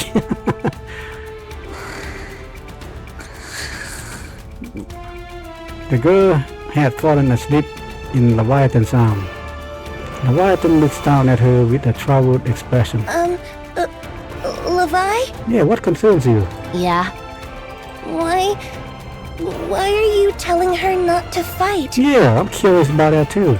She's so strong. She might have won that fight earlier. Or maybe Leviathan saw something that she's not. You're right. She is strong. Unbelievably so. Then why? No parent wishes to see their child fighting. Oh, well, I guess that's true. But there are times when fighting is the only solution. At least to protect ourselves. Levi, tell me what you're thinking. She's strong. Too strong. With her power, she could probably solve most things. She could take anything she wants, without exception. She won't even need to control her emotions. She could just unleash them alongside her power. Who are you talking to? The girl or that? Or the thing, the queen? The original queen. And that can't happen. It mustn't. If she repeatedly uses her power every time she wants something, she'll turn into a real monster. Oh, so she's talking about a girl. But why not? Why don't you want her to become a monster? Maybe she promised the commander? Is it because you promised Siren her power would only be used for good? Oh, yeah, that too. That's part of it. Okay. That kid. We made her. She had no say in her creation. After selfishly bringing her into this world, we can't ask her to use her powers for our sake. We can't ask her to become a monster for us. Damn it! Why are you crying? I think she feels powerless to help. I didn't want her to fight. I don't know if we're even capable of it. But I wanted her to live in a world where none of that exists. Oh, okay. She's the child we created. I want her free from all of that. I just wanted her to live happily. But in the end...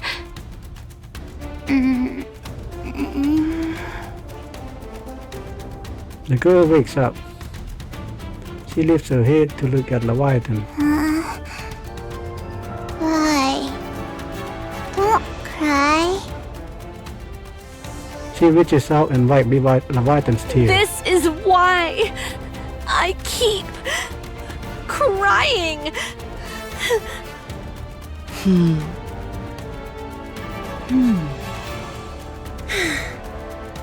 The child will grow up right. She won't become a monster. Ever. Yeah, we can do it. Let's make sure of that. Do you know what distinguishes a monster from something that isn't? It's the presence or absence of knowledge. I, in all my astonishing wisdom, will impart all my knowledge unto this child. I shall personally see to it that she becomes a person of intellect. Okay, Shiva, could you please stop making her shaking? Update. On second thought, it's probably too late. Not on this one, but... nothing we can do now, Amy. We just gonna have to look at her while she's shaking. Oh, she's doomed. I can already tell this is going to end badly.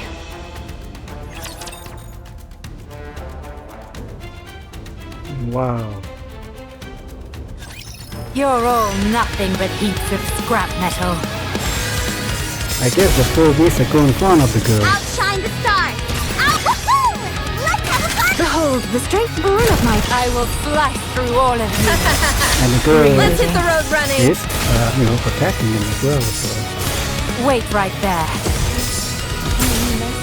Now?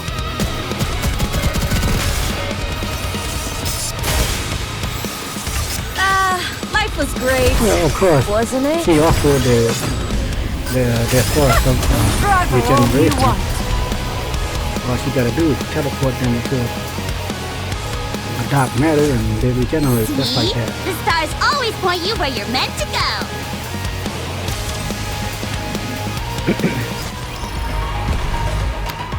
Alright then.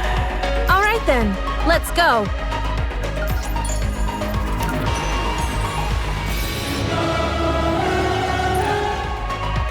Let's start. What do you think? Can you now feel the dignity befitting a king?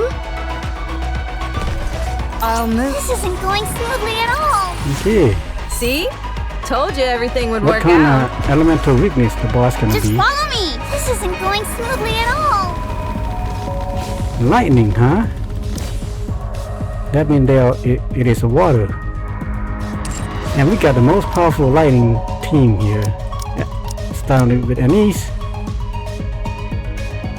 And Cinderella and Neon. Neon is proven to be very powerful. Now let's see, who do we want next? Let's put in Rouge. Stay tuned. Your lucky bunny is about to shine, High So Roller. Anise will pass in skill to Rouge, and Rouge will pass skill to... we got no level 2, stage 2, lightning. Naga? Eleg? I think Eleg here would be good. Let's try Eleg. Or I just pick Alistar. Now let's put Eleg. Full steam ahead. So we got no healer. Here is a story mode. We are overpowered here anyway, so let's put this as. So you got 800k versus 1.2 mil here. We are 400k above. with all the 5-member counter. Cinderella and Leon here is really powerful. And of course, Anise. Let's go ahead.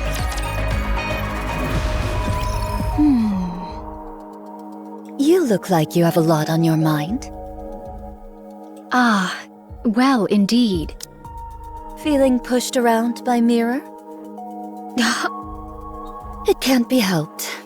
You lost so many of your clones since that day. All of you lost a great deal of strength. Meanwhile, the Queen got a clean slate. And Mirror's been glued to her side, watching everything unfold. There's bound to be a gap in our intel, don't you think? Mirror wants to see where things are at for you all. Whether you truly have the power to stand against the Queen. Stand against her? No, we're going to kill her. She wants to make sure it's not all talk. If you have what it takes to be the ones who kill the Queen, Mirror will offer even more help than she does now. But if you're not... No doubt she shall cleave to the Queen's side without a moment's hesitation. That much I know. Right. So don't disappoint her. She's devious, but incredibly capable. Yeah, that's why I thought she's the real queen. Or a puppet master.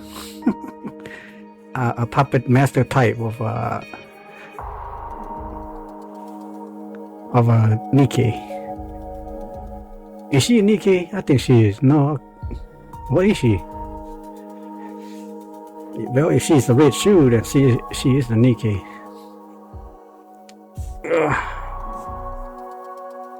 More mystery. Having her as an ally is always an advantage. Art thou not speaking rather too much? Oh, don't you worry. Mirror probably sent me to see you off just so I'd tell you all this. She loves making others do the talking for her. She fancies herself a puppet master, pulling strings from the shadows. She's devious to the core, that Mirror. Well, there you go. I mean, that's exactly how I see her, a puppet master.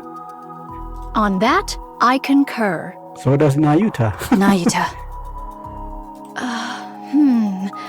What troubleth thee? Explain how you came to know this Mirror. Yeah. She says she's helping us, but she's more like a rapture strategist than anything else. With how she talks about creating Liberaglio, she's clearly been around for a long time.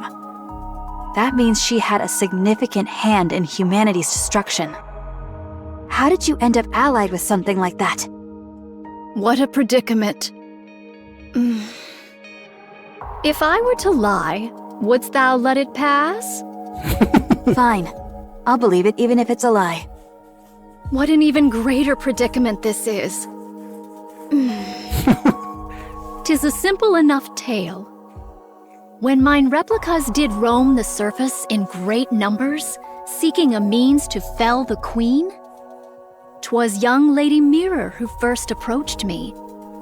By means of a nearby rapture, she did drive a corrupted thorn into me. What? Fortunately, I am possessed of some small skill in the handling of nymph. Should the corruption be minor, I may address it by excising only the corrupted nymph. The drawback is that much information is thereby lost, yet I at least evade utter corruption. Young Lady Mirror witnessed this and did propose a deal. Having observed mine replicas that did linger nearby and the treating of my corruption, she divined the extraordinary nature of my ability and put forth her proposal. 'Twas a deal to strike down the Queen together. I knew full well the sort of being young Lady Mirror was. How grave a threat she doth pose to humanity. How much suffering she hath wrought. Even so, I joined hands with her. Why? I coveted the knowledge too greatly to forego. However many replicas I may possess, there is no means of learning the Rapture's inner affairs. Thus I joined hands with her, and much was brought to light. 'Twould be a falsehood to claim I felt no self-reproach over that decision. Even so, to secure victory, I shall stoop to any deed. Any deed whatsoever. I had thought thou wouldst speak of the path to victory, yet thou dost refrain. How unexpected. And are you sure you're okay? Very well. I respect your decision. Many thanks. We're here. There's an underground tunnel from this point that'll get you out quickly. Stay safe. And if Scarlet happens to wake up, don't mention me. That matter will not be resolved so swiftly, but very well. All of you, get moving. Huh? Ego Vista has caught your Damn it. Huh? Uh-oh, she got caught. That's the new name I did not seen before. Huh?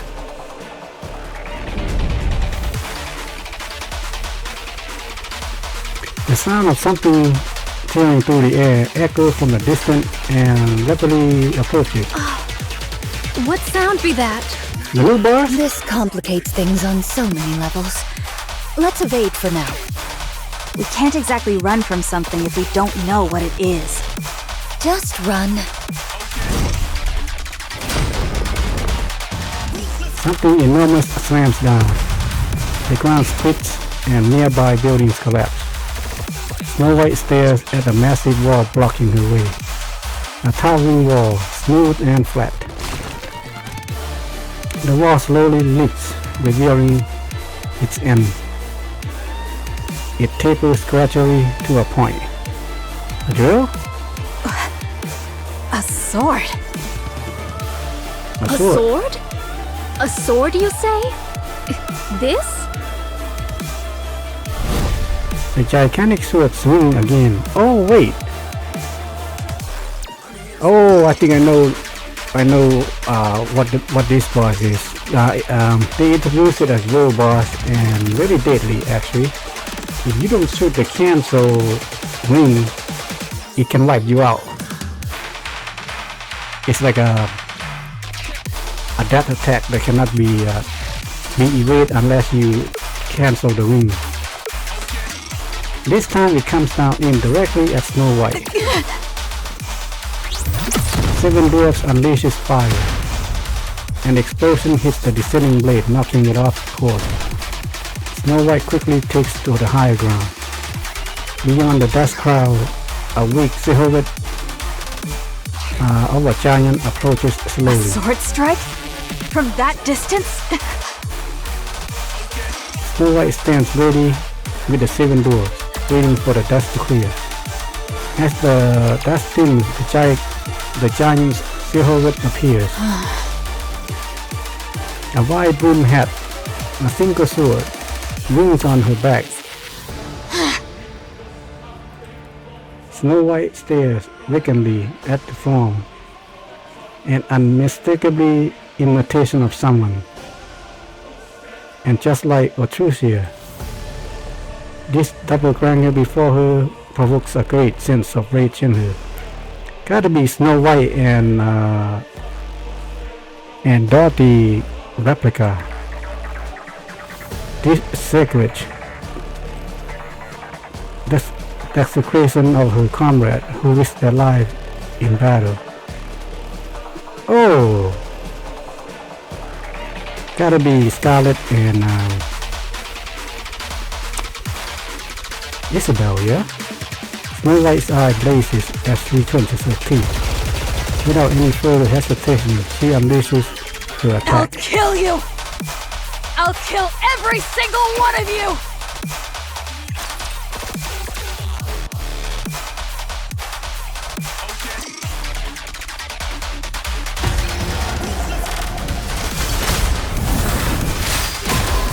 Yep, it is.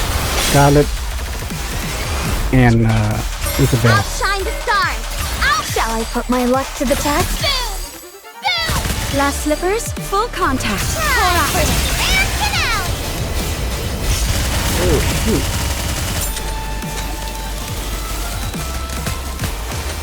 I better get ready for a counter, otherwise I'm gonna die. Oh boy, I think we did. Shall I put my I luck should to bring the the healer test? with me. Get ready for max firepower! Light it up! Yeah, we got no healer, dang it. We did. Oh. Ow, that hurt! Yeah. Oh, here's the ring. Yeah, we did. Oh, I chose the wrong character. Yeah, we did. Never mind. Go ahead, kill us. We need to I'll recoup. shine the stars. Shall I put I my chose luck the to wrong test? character and the wrong Glass team. I should have picked Cinderella. Yeah, there you go.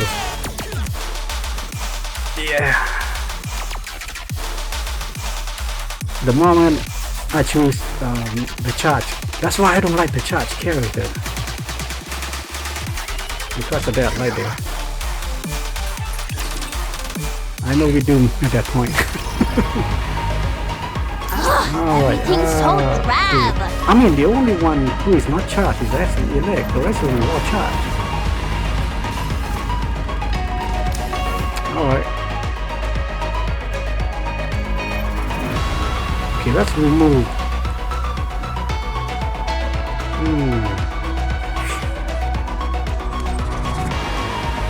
Do we really need the healer? That's the question.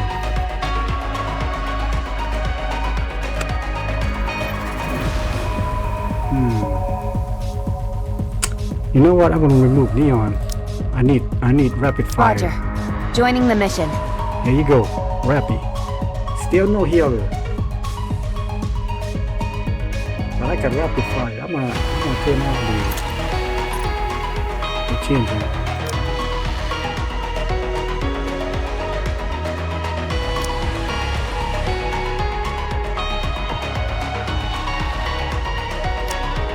Let's go. Now I got me rapid fire to see if this will help. Even though she's fire. But let's see. Oh shoot, yeah. That creature's water, so she is strong against rapid and the fire. But you know what? Fine. It is what it is. Rapid is one of my strongest character. Except this time.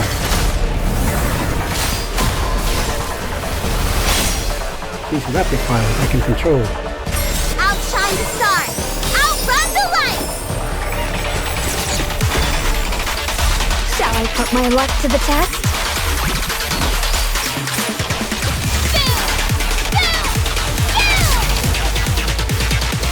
Fully active! Here through! Should I recommend this outfit to the others, too? Healer? Oh, no, it's green. Someone's healing. Outshine the stars! Outrun the lights! Shall I put my luck to the test? I will take control of the character once Canceling comes out. Yeah, we need to cancel the attack. And to see what happens if you don't. It's an instant death. No matter what level you are. Okay, here's the green. Here it is. Here it is. Reload.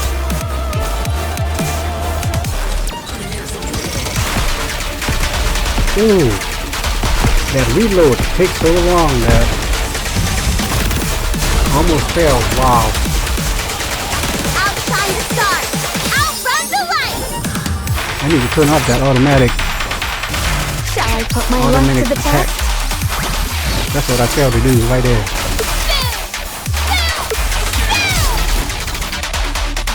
Fully active! Here through! Oh, still a long way to go. 300 bars, 200 bars. Someone is healing. I wonder who's healing. There you go. That's all you gotta do. Cancel that ring and look it. Alright, find out who's healing. Elise? But there's some shield here. There's a healing and a shield. Or maybe Rouge.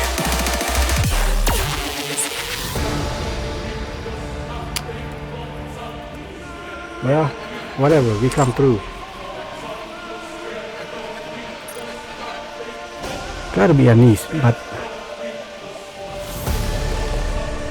I don't know.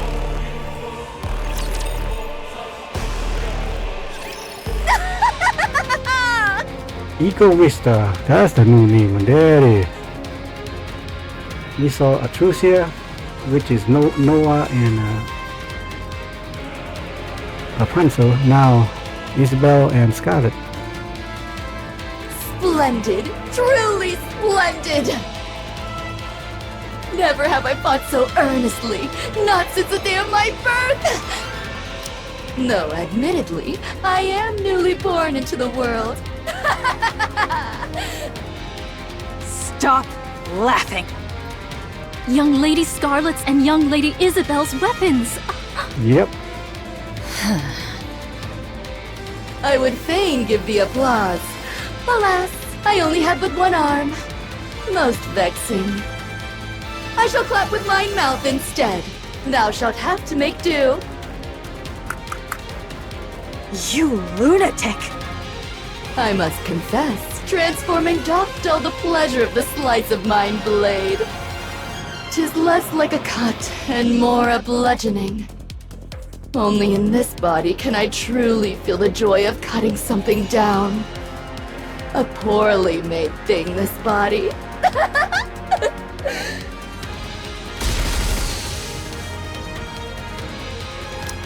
Snow White fires a barrage of missiles. Oh! Eco Vista's arm detaches. The sword is holding lashes out like a whip.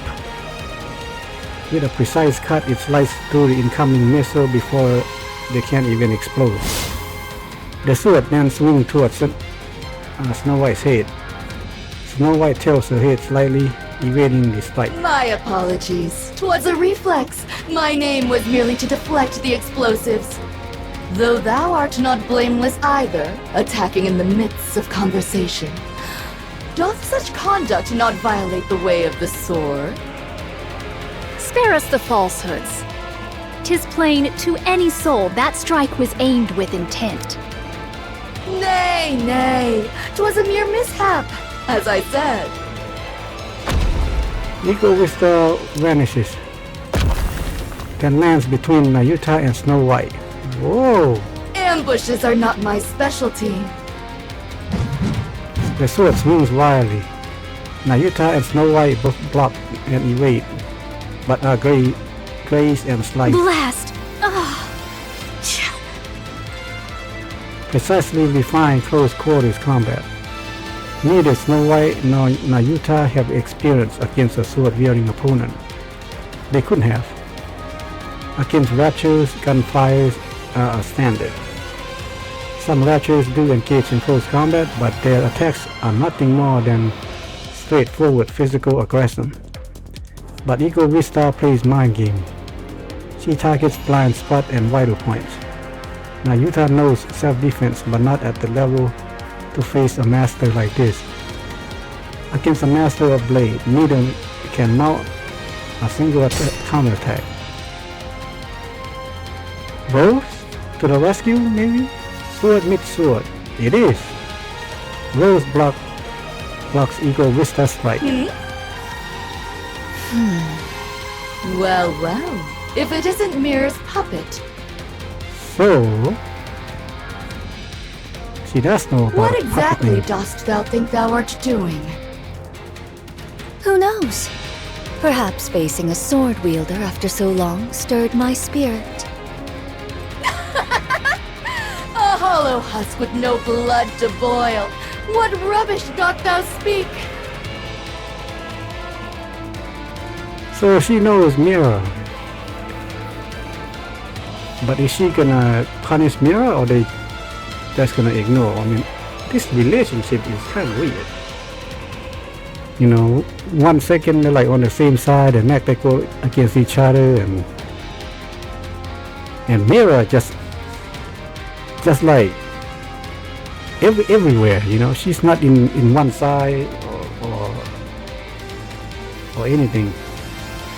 Rich words coming from something that imitates humans.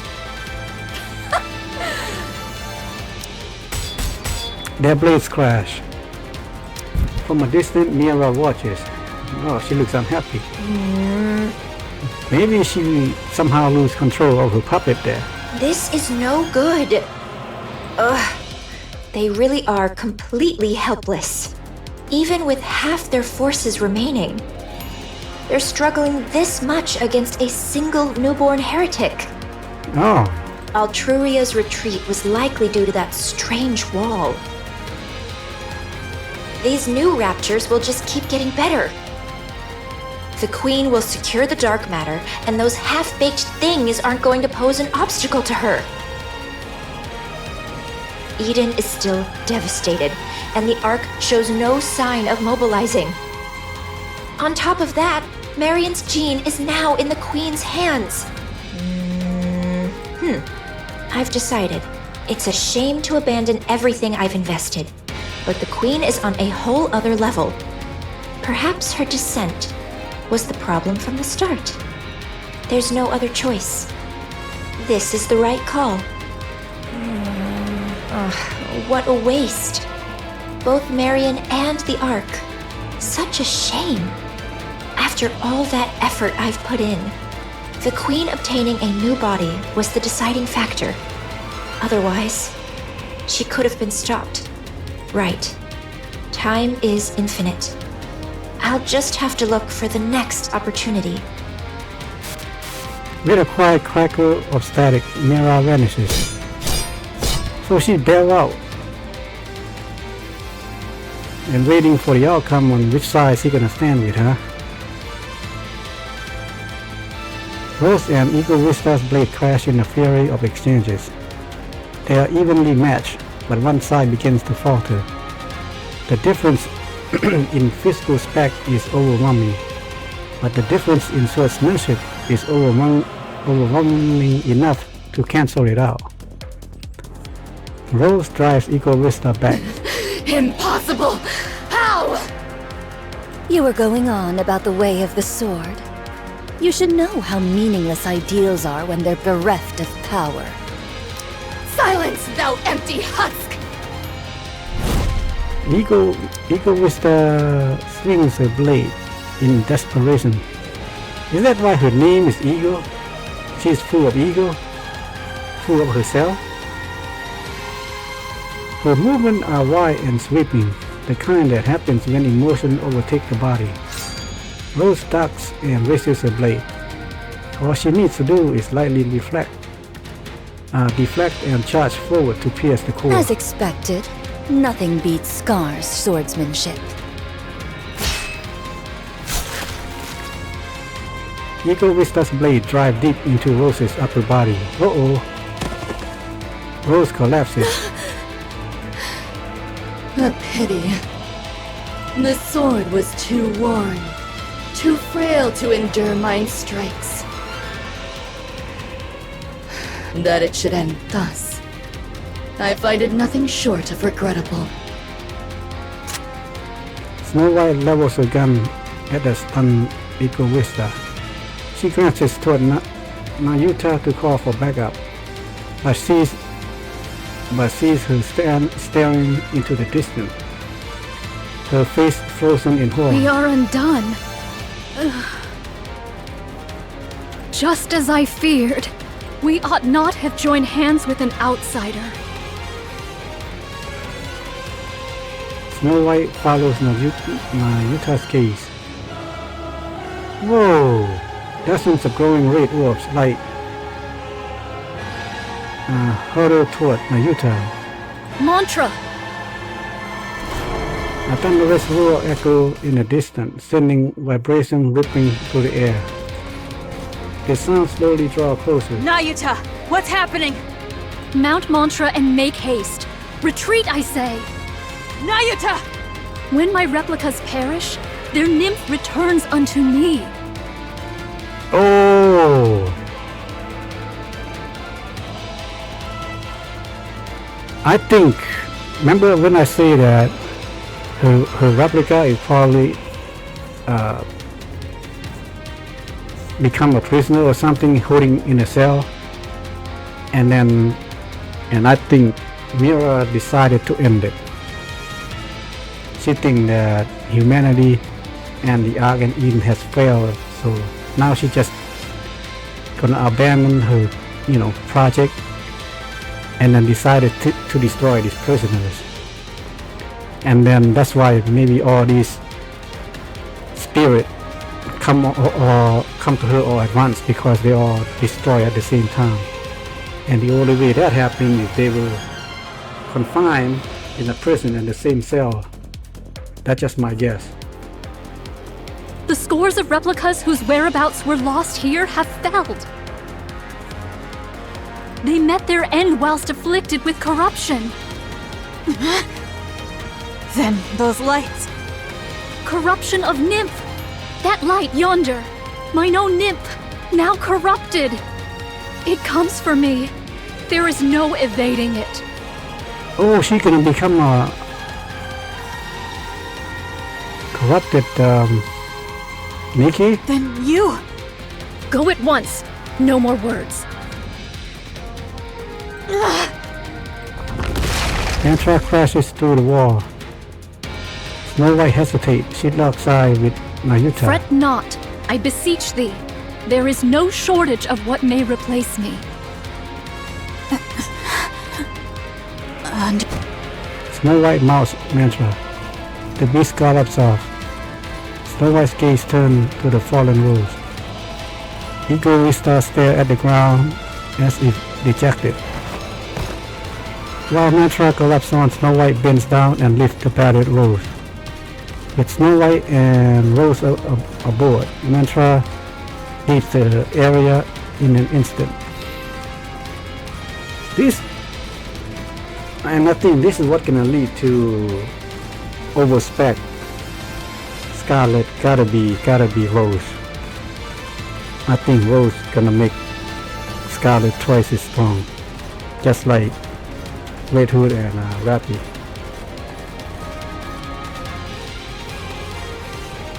So,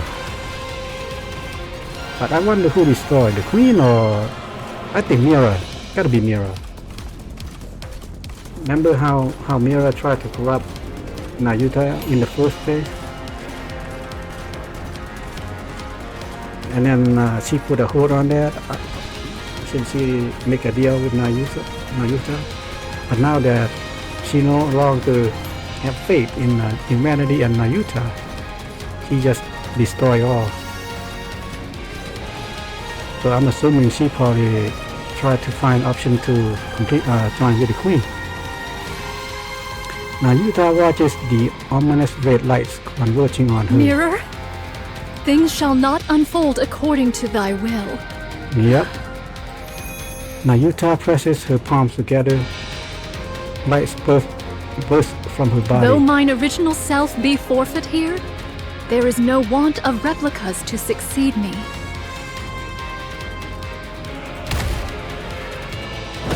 Ego Vista's blade smashes into Nayuta's face, sending her tumbling across the ground.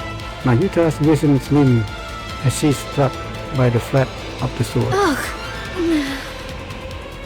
Self-destruction? How terribly boring. So she did decide to join the Queen now. Mirror! I've had my eye on you for quite some time. There's no better material for a puppet than you. I've always coveted you for that. I should mention about your clones. I've already taken care of them, in case things came to this. Injecting corruption directly into your body would be pointless. You would only cure yourself. But even you cannot withstand this much corruption being planted in your nymph. Traitorous scum! Don't look at me like that. I believed in you and cooperated with you in good faith. But I'm simply too disappointed. Please know that my feelings were genuine before. Vile wretch! I swear I shall! Sorry, but you should know. I'll do whatever it takes to win, too. The red lights enter Nayuta's body. She struggles, but goes still after a moment. A short time passes. Now she becomes the new puppet for Mira instead of Rose. Aha! The red-eyed monk rises to her feet. How do you feel? This is exactly why corrupted puppets are so boring. Oh well, I'll just have to make do with your performance.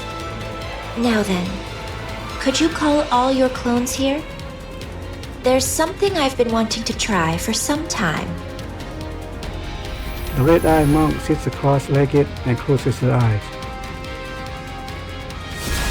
Light rises upward. Watching that light, Mira smiles.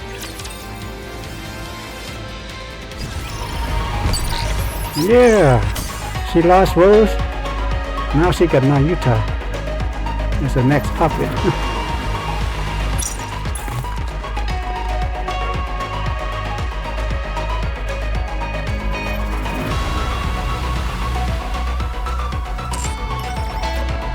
Just follow me! And we caught up with the current chapter. Here we go! More later. Okay, that was pretty long episode. So now we're gonna go to second part here.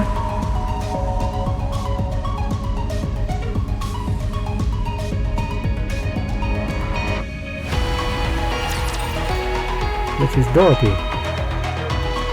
I'm hoping.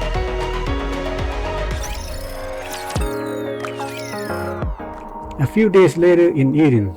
Okay, not yet. Johan's mind is unsettled. Since the battle with the Queen, there has not been a single day his heart has been at peace. That painful defeat weighs heavily on him. What happened afterward only made things more complicated. The corruption of Nayuta's true body.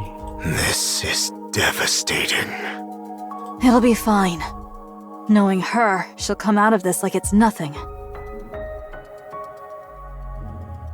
Hey! Something just come to mind. It is possible that Mira have underestimated Nayuta. Maybe Nayuta is playing double agent against her, like pretending to be her puppet. Since both of them want to win whatever means, right? So now it's Nayuta's turn to play mind game with her. So, I mean, especially this comment right here made by Snow White. So I think Nayuta true conscience is still there, like lurking behind the scene observing, while let her corruption do the thing. Her body, control her body, do whatever Mira wants. But her true self is buying her time to overtake that corruption. And once she found out more, so in other words, she probably gonna gain more info through corruption by pretending to be under control. I mean, they could go with that. Then right on cue, she'll waltz in looking smug as ever. But you said she was corrupted. Even that won't be a problem. I believe in Nayuta. Ah. So they are going into that route. So then now Nayuta began to play double agent. I can't tell if that's trust or just blind optimism. Not wrong there. She may not have always told us everything, but she's always been thinking several steps ahead, and we've benefited from that numerous times. So things will be all right. I trust her. Okay. Fine. Then I'll trust the monk too. Come to think of it, there's no way someone as conniving as her would be struck down like a dog. She must have something up her sleeve. The Rapture's strategist called Mirror.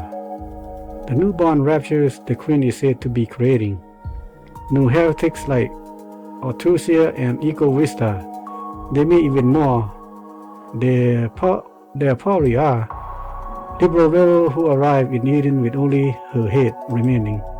Rose severely damaged, now unresponsive, with only her brain wave still intact. And identify weapon dubbed Rose Shoes. Huh. Now I know they can turn Scarlet and Rose together combine together to become overspec Scarlet. But Red Shoe and Liberello and Rapunzel. I don't know how they can do this thing. So many new and unfamiliar things keep converging in Eden. Johann is conservative by nature. He is not accustomed to accepting things he doesn't have a full grasp on. His years spent on the surface have only pushed that tendency to even greater extreme. Johann steps on something. He frowns and slowly lifts his foot. A sticky black liquid stretches between his boot and the floor. Uh-oh. Uh-oh. Let me guess, that is the portal that the 4B's gonna emerge from. Johann's head hurts. He is afraid to open the door before him. Oh, maybe they come through the door? But he can no longer ignore the noise coming from outside. After taking a short breath, Johann opens the door. Hey, I told you not to eat every single thing you find. Excuse me. Who? Was it Ziz? Huh? No, it wasn't me. Then who was it? Cecil? Oh, sorry. I gave it to her. Hyperion. Was I not supposed to? Oh, so they already arrived. She refuses to eat her meals because she keeps snacking all the time. Come on. Kids should be able to eat what they want. You can't go through life just doing whatever you want. Sometimes you have to do things you don't want to do. Wow, you're being all philosophical all of a sudden. This is certainly heavy. See? It's too heavy for you to lift, isn't it? I said it was heavy. I didn't say I couldn't lift it. Wow. A pseudo-human like you could lift my pincers? It's no big deal. It's your turn. You want me to lift your weapon? I could do that with one hand. Oh. What the? How do you carry all of this around? With my strength, of course. The subarm distributes the weight. There's no way you could lift it with strength alone. Huh. You little liar. Even if the weight is distributed, I'm still lifting it with my own strength. A valid point. The total weight doesn't change simply because it's distributed. Allow me, the ever-astute Bahamut, to enlighten you. It's called the law of the totality of mass. There's no such law. I was mistaken. Was it the law of weight conservation? That's not a thing either. And what would you know about that to act so smug? Don't underestimate the brilliance of my intelligence. Pardon me, but what are you reading? Upside A down? blank notebook. It used to be a book, but it became blank. I, in my infinite wisdom, absorbed all the knowledge in it, rendering it blank. Oh boy. I've never heard of such a thing in my life. Wow, check out her forehead, Cecil. It's so smooth. Oh gee. Hey! Don't touch my forehead. Goodness, you could practically use it as a mirror. Shiny. It's blinding. Ow! My eyes! I mean, the sun is so I blinding! see why Johan wanted to step in here. The moment he opens the door, the troubling thought that had been swirling in Johan's mind vanished. His brain mobilized every resource in its disposal in order to find a way to bring order to this chaotic situation. He goes through his memory and speaks the words he wants used to resolve situations like these. Be quiet. But things will not quiet down at all. Johan's head pounds. He needs to resolve this situation one way or another. He quickly assesses what's happening. He approaches the source of the commotion, the person whom everyone is shouting at. Is it Leviathan? What is it? It is Leviathan. Are you the leader? Oh. You could say that, for the time being. We need to sort some things out. You call yourselves the Four Beasts, correct? Yes. You're heretics Yes. who created the Queen, Indeed.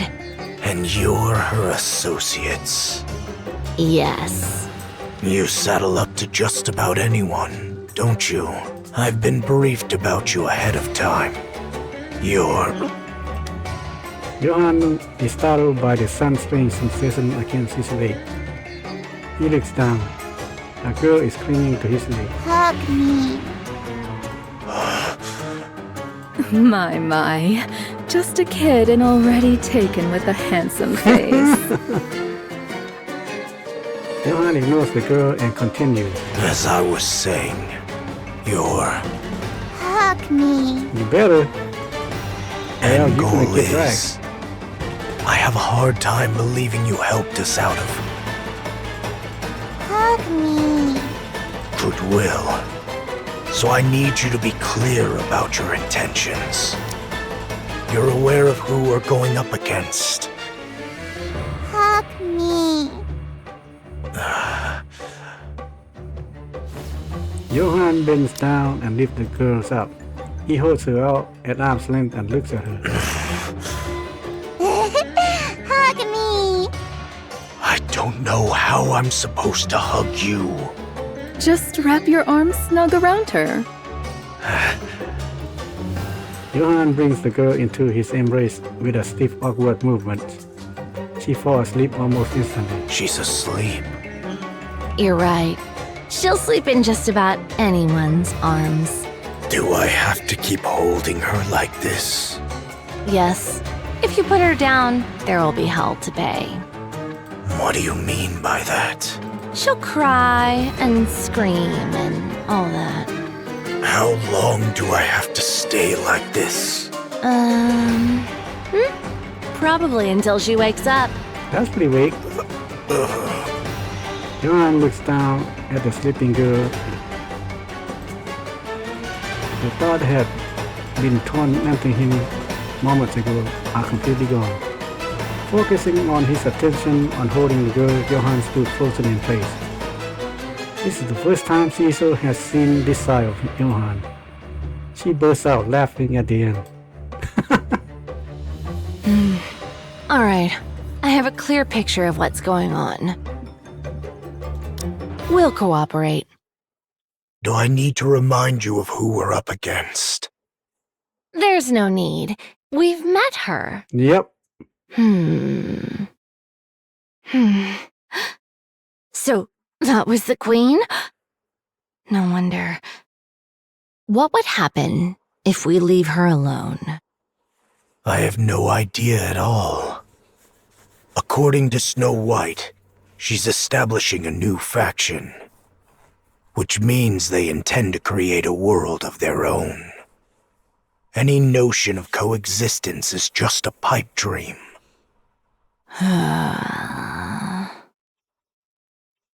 Leviathan stares at the girl asleep in Johan's arm. That's reason enough. We're in. So we just wait until the young man contacts us? For now, yes. Understood. We'll wait then. So, the four beasts giving the commander nickname Young Man. Okay. Isn't she heavy? No, I've gotten the hang of it. I see. The girl suddenly opens her eyes wide. She slips out of Johan's arm and runs off. Hey! Where are you going? Honestly, I can't take my eyes off her for even a second. Leviathan chases after the girl. Johan rises and follows. Without the slightest hesitation, the girl runs through Eden. Something about her path takes she's taking straight Johan is strange. The place she is heading to is clearly look like a hospital. Is she going to restore Scarlet?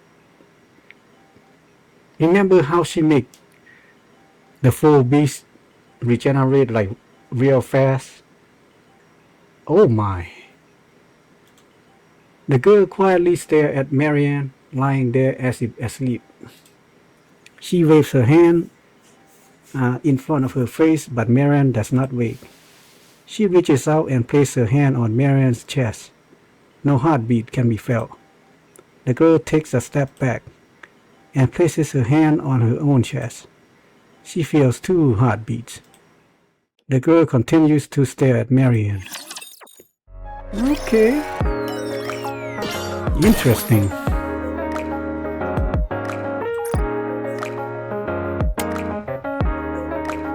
I guess that's Eden. Now we go to downtown area in the Ark.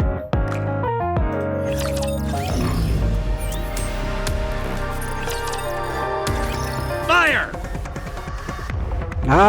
Finally, we catching up to Dorothy and Dobin. That's where we left off.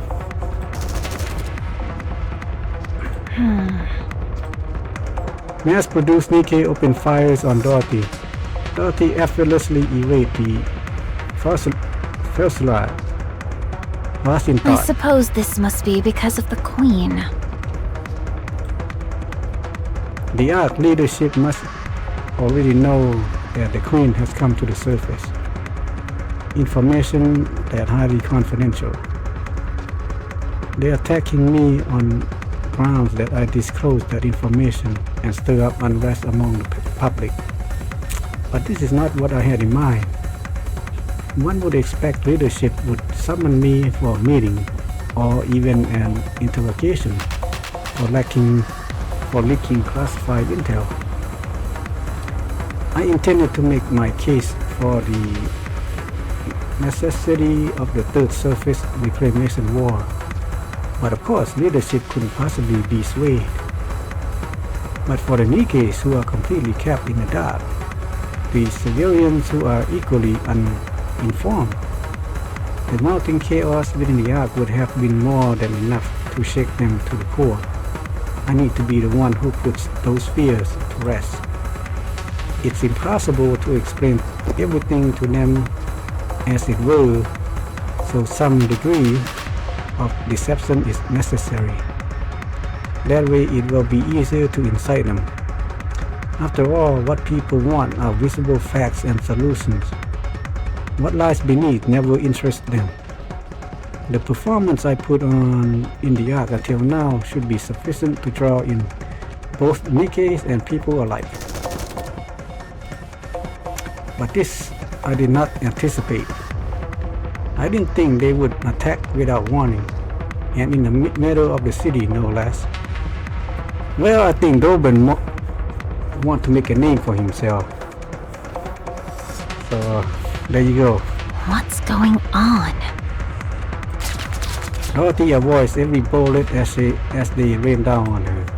Citizens flee in terror or collapse to the ground. She moves carefully so no one gets hurt. Any casualty will prove fatal to her plan. Even the slightest association to what is going on would just be fatal. You little rat! Where are my damned reinforcements? The moment Doben's shout fades, a swarm of mass-produced Nikke appears. They open fires on Dorothy. This could go on forever. Dorothy dashes forward. Waving the hail of bullets, she charges toward the mass-produced Nikke spread into formation. She does not draw her gun. Instead, using her hand-to-hand combat, she takes them down one by one. With no knowledge of close-quarter combat, the mass-produced Nikke begins to fall. Dorothy keeps dropping them without pause. Damn pilgrim! Deputy Chief Doben. Oh, so you know who I am. Information on the Ark's Commander-in-Chief and Deputy Chiefs is kept well hidden. With the exception of yours, so it left an impression. Given the low security clearance, I assume you aren't anyone of significance. Am I right? Oh, that's gonna sting him. I don't believe we've formally been introduced. Have we met before? Like hell we have. Then, do you hold some personal grudge against me? It's nothing personal. I'm acting on behalf of the Ark. What did you say? I've known about your little scheme all along. I won't let you have your revenge on the Ark. Revenge on the Ark? What on earth are you... You're part of the Goddess Squad. And you're the acting leader, Dorothy. That's right. You must want revenge, don't you? The Ark should have been yours, and yet there's no place for any of you in it. But I won't allow it. But as long as I, Deputy Chief Doben, am here, you won't have your revenge on the Ark. You... How do you know any of this? Seeing Dorothy's reaction, Doben becomes certain. This is it. This is real. With this, he can make a name for himself. Yep, that's what he tried to do. Doben was born in the Outer Rim. Now I guess they're going back to his story. He was raised by a father who dealt with the stress of difficult life by beating him mercilessly. Okay, here it is again about a father. A bad father keep abusing their children. So we've seen that with Mustang, we've seen it with Anime, and we see with Applause, and now this Doben. To this day, he's unsure of that man was truly his father. Perhaps that was simply what he wanted to believe. One day while living hand to mouth as a collector, a central government soldier showed up in a Theatres. Everyone groveled before the soldier and obtained food and money in return. Doben polishes the soldier's shoe out of curiosity, and the soldier gave him money. It was a large sum that would take 3 months of work to earn, but he turned down the money. Instead, he smiled and claimed he was only doing this because he enjoyed it. The soldier took an interest in this young boy from the Outer Rim, one who expected no compensation. The soldier stayed in the Theatres for a month, putting Doben to work as his errand boy. Doben served the soldier wholeheartedly, and on the last day the soldier said to him, "Come to the Ark and serve me there." And so Doben received an identification chip from the soldier and headed for the Ark. 1 month was all it took. The identification chip that everyone in the Outer Rim could only dream had come to him, simply because he served an unnamed soldier for a month. It didn't take long for him to realize that everything he does so desperately desire in the Outer Rim is easily obtained in the Ark. Doben lived as citizen of the Ark before becoming a soldier. One day an opportunity arose for him to tour the Outer Rim, which he accepted without. He did so because he found himself missing his hometown. The moment he crossed the partition, however, Doben was horrified. Had this place always been this filthy and dark? Someone approached him and polished his shoes. It was the man he used to call Father. Oh, wow. The father that abused him and beat him up is now polishing his shoes. The man repeatedly bowed and polished Doben's shoe, but had no idea who Doben was. Doben ground the man underfoot, then fled the Outer Rim. He was ashamed that he comes from such a putrid cesspool. He despised himself for ever considering that place home, and for missing it even briefly. From that day on, Doben became vitriolic in his disdain for the Outer Rim. He believed that if the Outer Rim disappeared, his shameful and disgusting past would disappear along with it. He proposed a policy targeting Outer Rim to the central government. The policy called for isolation the Outer Rim and designating it as a dumping ground. The central government approved and proposed and gave Doben full oversight. From the central government's perspective, the Outer Rim had always been a headache, but abandoned or not, it's still a place where people live. But the policy Doben presented treated the Outer Rim as a place bereft of inhabitants. If things went wrong, all blame could pin on Doben. From the central government's perspective, there was no reason to refuse. The Outer Rim began to turn into hell.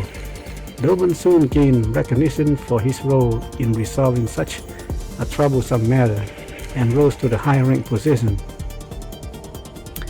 Oh, so the Outer Rim become worse, and Doben make it worse. From then on, Doben directed all troublesome and unsavory matters into the Outer Rim. The place descended further into hell. Meanwhile, the quality of life in the Ark continued to rise. As a result of this repeated cycle, Doben rose to the position of Deputy Chief. He felt on top of the world that someone like him from Outer Rim could rise all the way to the Deputy Chief.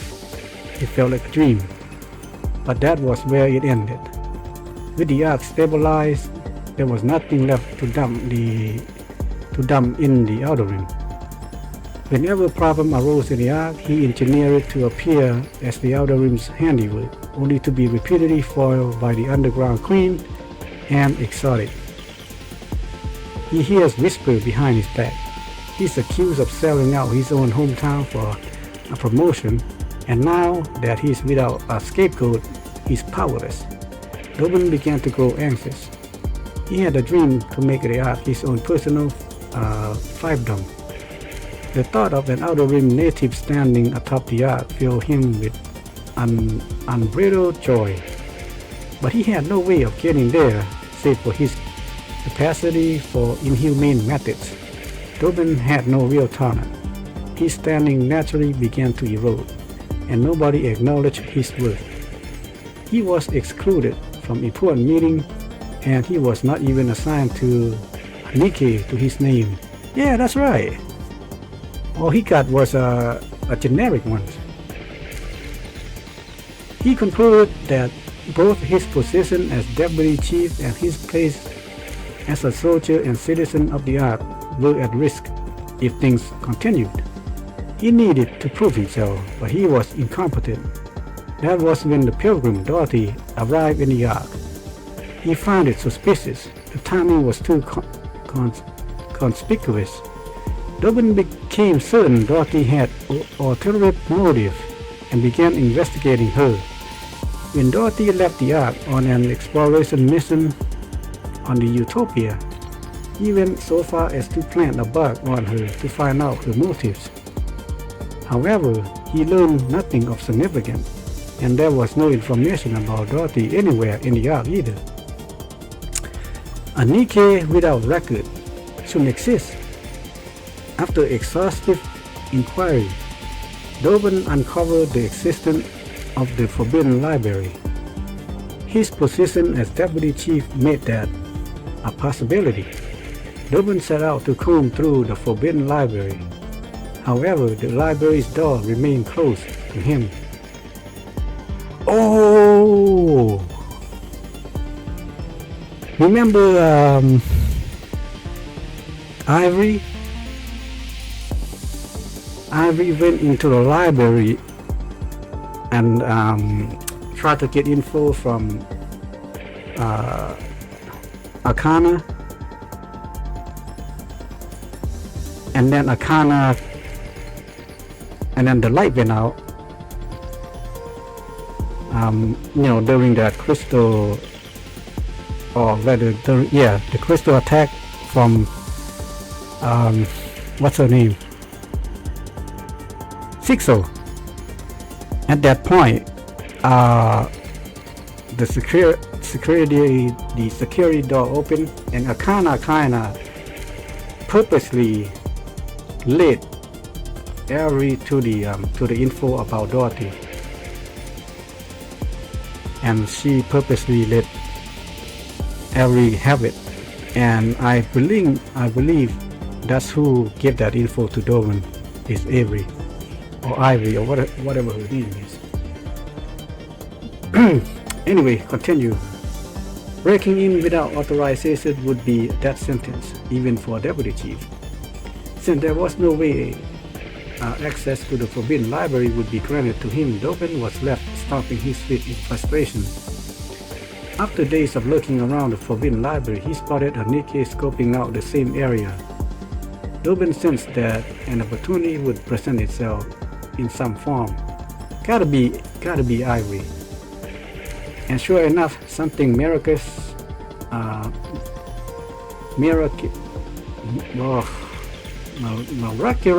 happened. There was a blackout in the yard. Shortly after, the Nikke who had been loitering came sprinting out with the book in hand. Yep, that's it. That's right there. That's Ivory.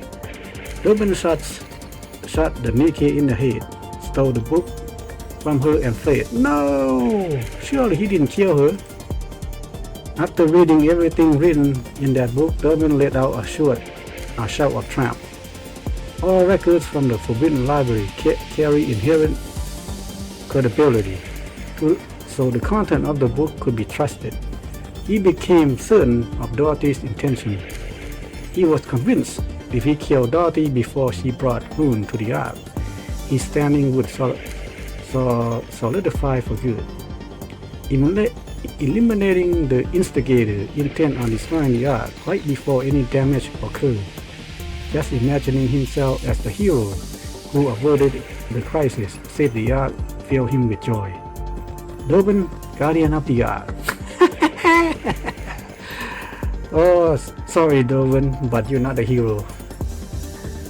I think you get your ass whooped. Surely Ivy did not die, right? Anyway, let's continue. While he yet stood, peace would reign in the Ark forever. Answer me. That was the backstory of Dobbin. Wow, that is pretty long one too. Pretty good one actually. But now I feel sad for Ivy. I mean, I don't think she had even a chance to look at the book, but Dobbin took it from her. How do you know any of this? Everybody in the Ark knows it. Why would you think I wouldn't know? And I know your motives, too. Goddess Squad, the Goddess of Victory, humanity's hope.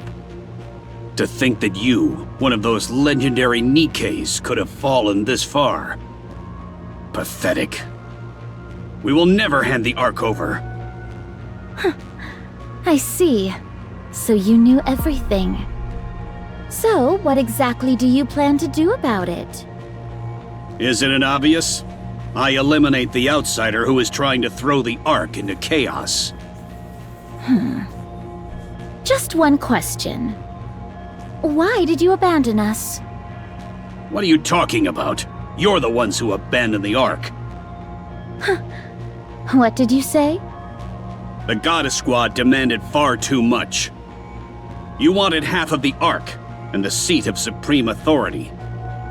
Free control over military forces and unlimited access to resources. Now, I don't know about that.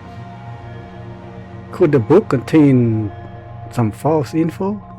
You didn't care what happened to the citizens. All you did was constantly demand things to serve your own interests. No, I don't know about that part. You even threatened us with force. Fortunately, the Ark was strong enough to withstand your assault.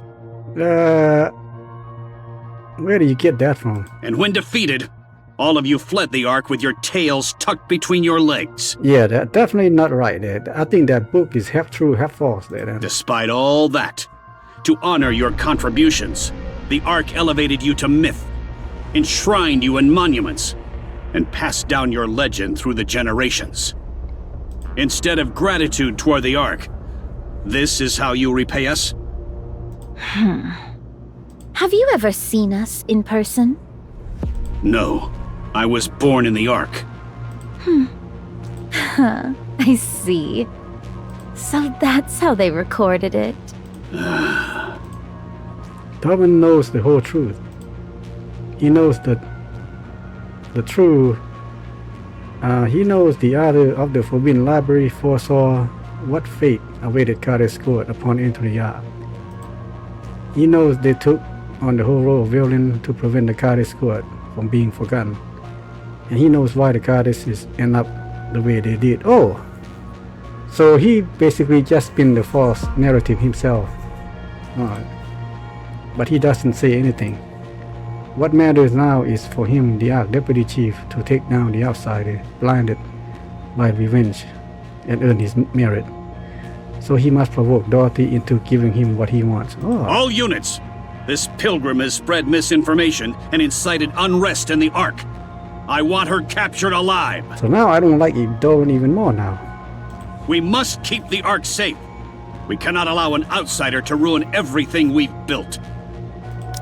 You really do have a way with words. The question is, does Dorothy believe everything he says, though? It's a battle of falsehood against falsehood. If the official narrative regarding the Goddess Squad is, as Dorman said, then Burningham's passive treatment of her makes sense. But it doesn't matter. The people whom Dorothy must appeal to are not those in power, but the Nikke and ordinary citizens. Dorothy holds irrefutable proof that the Queen has descended. Whatever Dorman says about Dorothy's true intention will crumble before the undeniable physical disaster looming ahead. Both lies will come to light one day, but Dorothy is confident in her victory. If the truth is great enough, even the small lies mixed into it have a way of becoming the truth. To ensure that she'll come out on top when that decisive moment arrives, Dorothy decides she must first control public sentiment. Dorothy once again cuts through the massive produced Nikkes. Escaping would be easy, as would subduing them.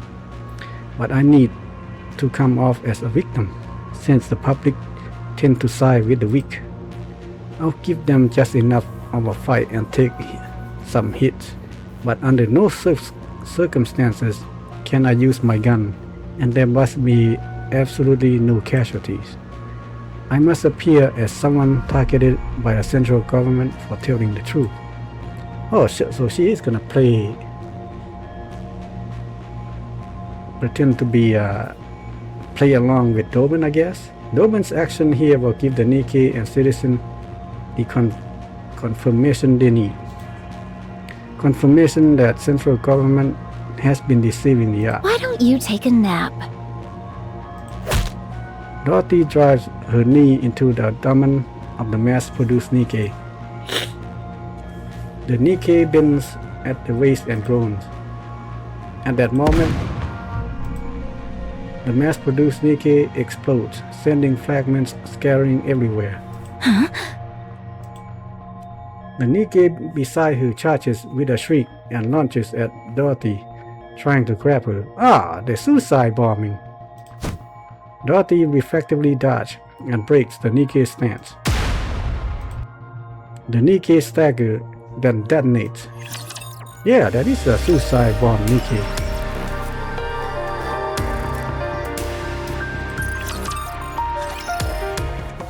Dorothy brushes a fragment of something from her face and realizes with certainty. What a dirty trick. What the hell? This pilgrim killed those Nikkes. Okay. So the two masterminds of lies are crashing at each other.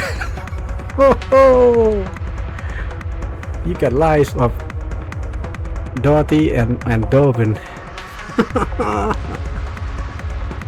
All units, switch from suppression rounds to live ammunition. Wow, Dobin, you bastard. I didn't think you would be that sneaky. This pilgrim has no intention of cooperating. All the mass-produced Nikke simultaneously replace their magazine and fire at Dorothy, but the bullets are the same as they were before. Everything was just for show. While dodging the bullets, Dorothy grabs at Dobin. You conniving pilgrim! You're bent on throwing the Ark into chaos, aren't you? But as long as I, Deputy Chief Dobin, still stand, you won't succeed. I wonder if Dorothy's catching on to his little scheme here. His stentorian shouts are clearly meant to be heard by everyone. Dorothy feels a rage boiling from within. Do you have a death wish? You'd even lay hands on a human? Oh, yes she could. No matter how intensely you despise the Ark, isn't this going too far? Looking at the loathsome man before her, spouting drivel, she considered perhaps breaking one of his legs wouldn't be so bad. She could stage it as an accident, make it look like he fell on his own. A mechanical sound echoed from above. Dorothy looks up. Rappy and I land together aboard 7 Dwarfs 0. Oh! So the hero finally arrived, huh? We assess the situation. Fragments of fallen Nikke lie scattered across the ground. Dorothy, Commander said. It wasn't me. I know, I'm asking what happened. Dorothy looks at Dobin. Were you the one who talked? Huh? About what? About me. To that human. Of course not. Why would I go around talking about that so carelessly? Ah, the counters! The Ark's beacon of hope. You've arrived just in time. Now, knowing Dobin, he gonna spill us some more lie. He gonna pin some, making us look bad now. Or at least... Pilgrim, it's over. Give up now. Or maybe, Have you come to stop me? Yes. I see. In the end, you're all the same. Oh, okay. Well, there you go. It seems like your patience is wearing thin. Considering how much Dobin is provoking you, perhaps you were considering breaking his leg and staging it as an accident? Oh! I don't know how things get to this point, but I think we should talk things over first. That is what I intended. But the other side does not seem so amenable to the idea. What? Hey, you! Aren't you here to back us up? No, we came here to take Dorothy with us. You fool! Take a good look at this carnage. That pilgrim has already killed 2 of my precious Nikkes. Invaluable assets to the Ark. No, you're the one who killed them there, Dobbin. You set that suicide bomb on him. That's impossible. Dorothy doesn't use explosives. It looks to me that those Nikke exploded from the inside out. As if someone planted bombs in them beforehand. Well, there you go, I just said it. You idiot! A little success and suddenly you can't see what's right in front of you. This pilgrim is set on overturning the Ark. And you're defending her? Yes, I'm siding with Dorothy. You traitor! You have no idea what she's really capable of. I would say I know her better than you do, Deputy Chief. Filthy traitors! The lot of you! I'll see you all court-martialed and hanged!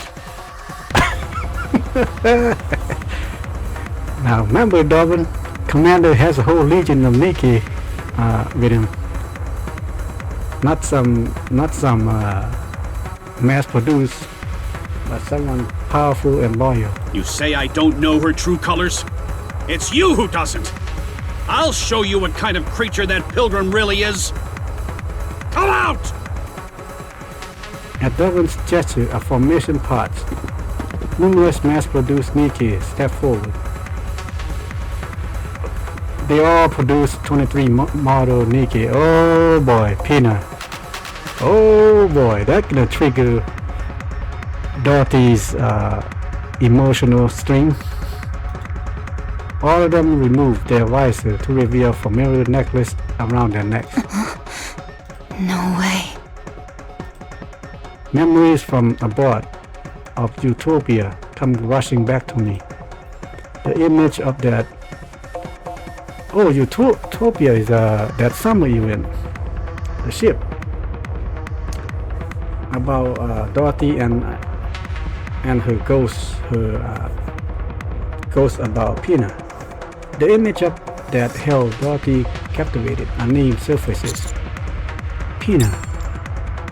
No, something is different. The mass-produced Nikke who have stepped forward each wear anxious expression. They glance around nervously, their gazes wavering. They are all individual Nikkes. They cautiously turn their eyes toward Dorothy. Up until now, I have never seen Dorothy wear that expression. Seeing Dorothy's face, Dorman celebrates inwardly. The name he heard spoken through the wiretap while Dorothy was aboard the Utopia, Pina. The name one confirmed in the book from the Forbidden Library, Pina. Whoever is this Pina is, she clearly is someone important to Dorothy, so he dug through the old record to learn everything he could about Pina. Fortunately, the book from the Forbidden Library even detailed her final demise. From there, he mobilized as many Product 23 models as possible. He prepared and equipped them with the same necklace seen in the photo. Now he'll send them hurtling toward Dorothy, then kill them all. Oh! If Dorothy becomes angry, good. If she loses reason, even better. If she comes charging at him and to kill him, it'll be perfect. If in that moment she'll become the Ark's public enemy number 1. The Nikkes at his side are equipped with energy shield graded against optical weapons. Dorothy uses optical weapons, favoring precision low output shot over high output ones. The shield should hold against her shots well enough. And in the process, Dorothy's weakness will become truly exposed. After that, everything will fall into place. He'll take down Dorothy, the pilgrim with unclear motives, who possess a clear threat. It will be easy to frame her for attempting to overthrow the Ark, especially because she's a well-known pilgrim. Then Dobin will become recognized for his effort for saving the Ark from danger. He recalls Dorothy's reaction earlier. Drunk on the feeling of victory, Dobin smiled for the first time in a while.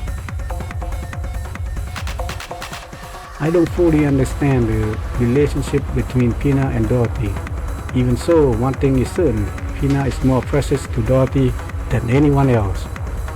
And the image of that very person standing before her now. This is an act of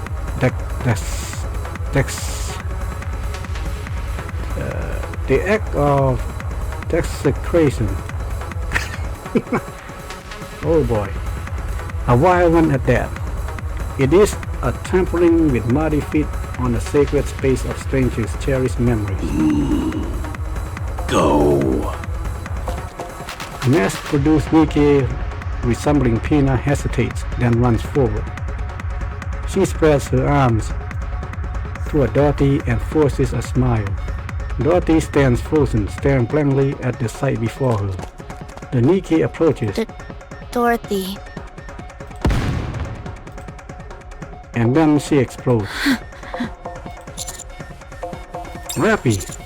Rappy! Rappy! Roger. Putting a bullet in that bastard's head now. Subdue Dorothy. Dorothy draws her gun. She aims it directly at Dobin. Rappy rushes in and grabs Dorothy's gun. Let go. Wait! Falls back. Roger. Let go, I said. 7-0 activate and Rappy withdraws from the area with Dorothy in tow. I glare at Dobin. You fool! What do you think you're doing? Traitorous scum! How dare you protect the Ark's enemy? You don't expect your death to be clean. What? I run in the direction Rappy and Dorothy flew off toward. And it's Neon. Change of location. What? But we're almost there! Then where do we go? Head toward the hospital. I'll send you the exact location later. Okay! See you later, Master! I cut the transmission and break into a full sprint. Wow. Wow. Man, this is awesome game.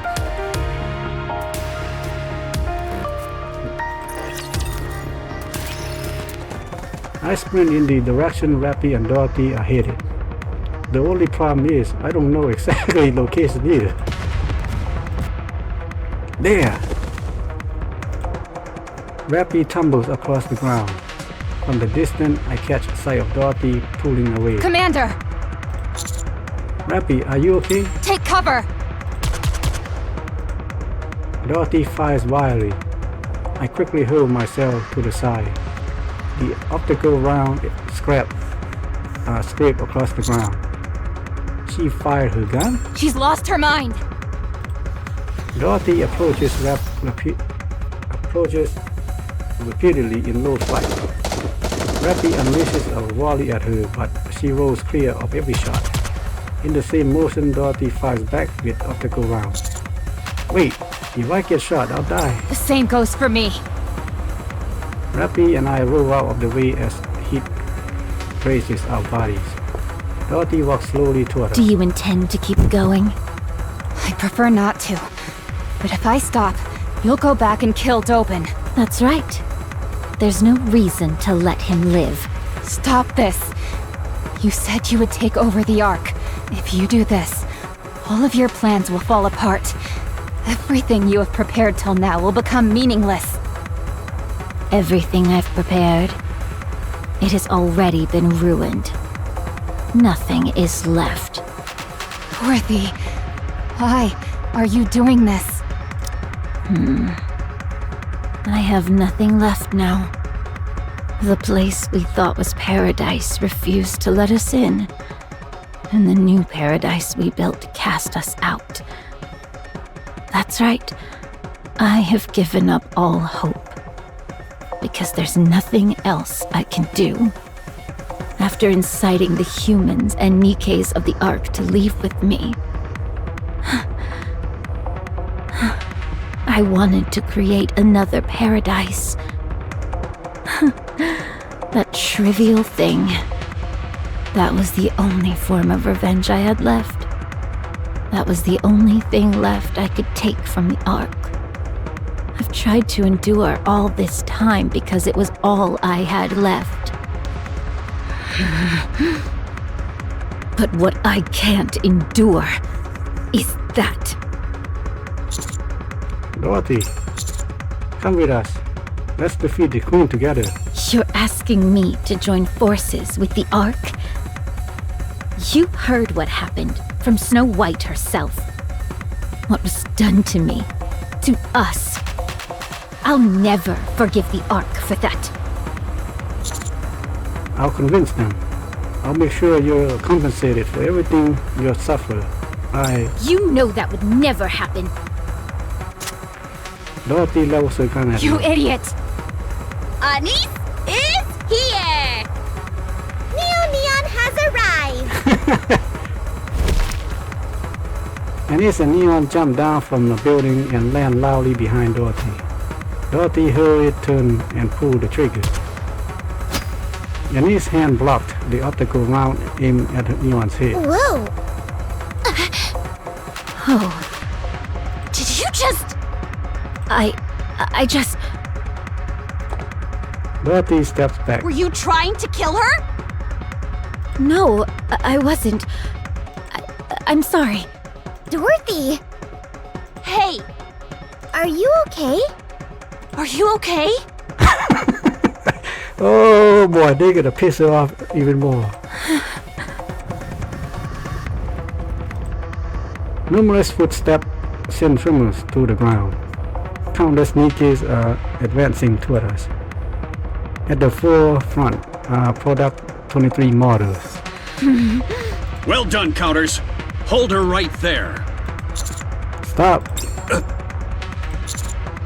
Don't take another step.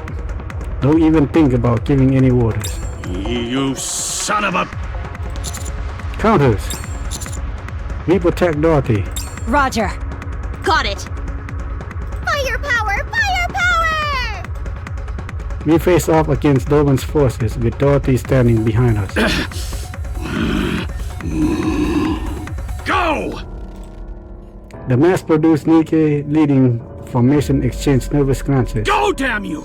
I said go! Go and fight! The leading produced 23 models charged forward with frightening expressions. They rush toward us.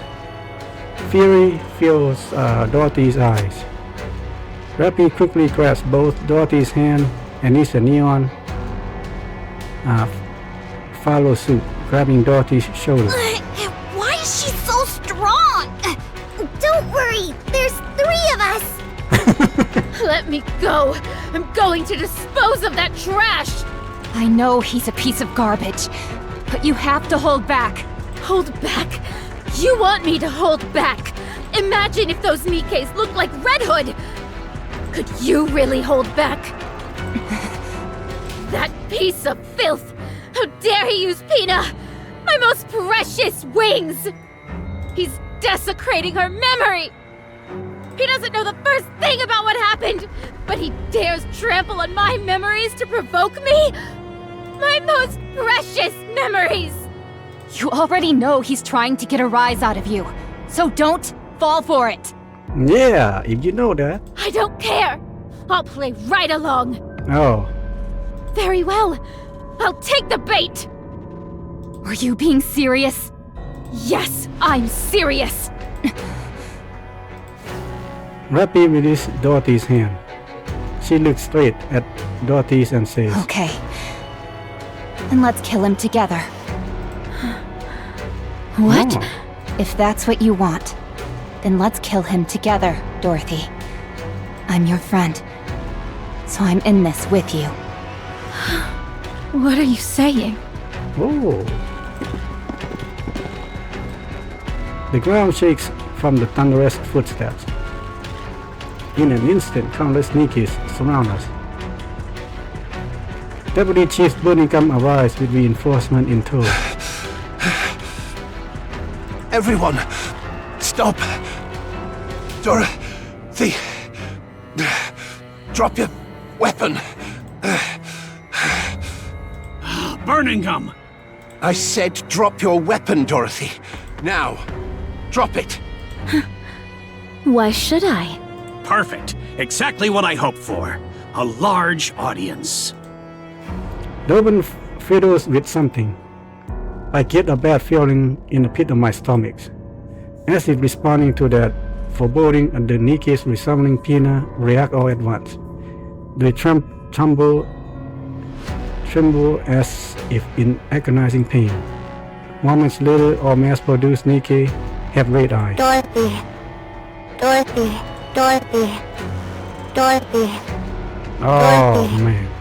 They began calling her name in metallic, distorted voices. Are they corrupted? Go on then, Pilgrim. Shoot. Isn't shooting corrupted Nikkes your specialty?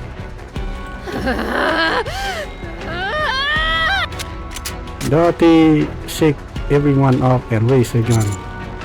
No, Dorothy, I said. Yes! Shoot! Shoot and reveal your true nature! Several mass-produced Nikke shield Dobin. Dobin laughed. It worked. She took the bait. Dorothy's gun trembles. She grasps at Dobin, her face filled with rage. Then, bang! Oh, right through his head. A hole opened in Dobin's head. Wow. Okay. Now what? Dobin collapses to the ground. Red spills from his head and stains the ground. His body lies motionless. He dies instantly. Damn it. Chaos erupts. Nikkes and citizens alike scream. One of the Ark's highest authorities, Deputy Chief, is dead. Dorothy, what have you done?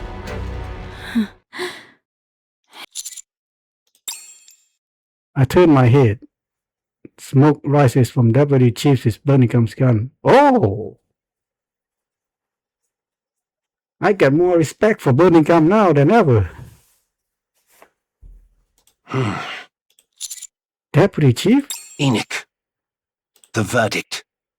I will deliver my judgment. The mobilization of private forces within the Ark without majority consent of Ark leadership. The use of live ammunition within the Ark without majority consent of Ark leadership. The use of explosives within the Ark without majority consent of Ark leadership. Oh, that must be verdict for Dobin. I guess the penalty for that is death. So Birmingham execute that verdict, yeah? The meaningless sacrifice of Nikkes in the process. Furthermore, the misuse of classified research data pertaining to corruption without majority consent of Ark leadership. Yep, that is pertaining to Dobin. He did all that. All of the above actions resulted in considerable disorder within the Ark. I hereby deliver judgment on Deputy Chief Birmingham, who carried out summary execution on Deputy Chief Dobin, the party responsible for the aforementioned offenses. So... On the basis that Deputy Chief Dobin's actions could have further destabilized the Ark's already turbulent situation. On the basis of the potential threat posed to the Ark by unnecessarily provoking the Pilgrim, Dorothy, an unidentified entity. Furthermore, on the basis that Deputy Chief Dobin held no meaningful influence over the Ark's current operations. I hereby rule Deputy Chief Birmingham's summary execution of Dobin a justified act. Please note that this ruling factored in the special circumstances of the situation being treated as wartime. Good. That's a relief.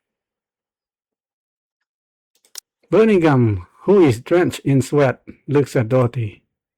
Dorothy stares back with a shocked expression. A real relief. Birmingham surveys the Nikkes fill the street, and citizens watching everything unfold from a distance. Then he whispered to me, "Help me put the Nikkes and the citizens at ease." "What? Why don't you do it yourself?" "I'm not good with crowded places." "Very well." A private call comes through from Nikke. I will dispatch personnel to retrieve the body of the former Deputy Chief Dobin. Additionally, I will request that Elysion treat the Nikkes afflicted with corruption. They should be treatable with the Vop house we have secured. So you know about this? Yes, but I am the only one who does, so there is no need for concern.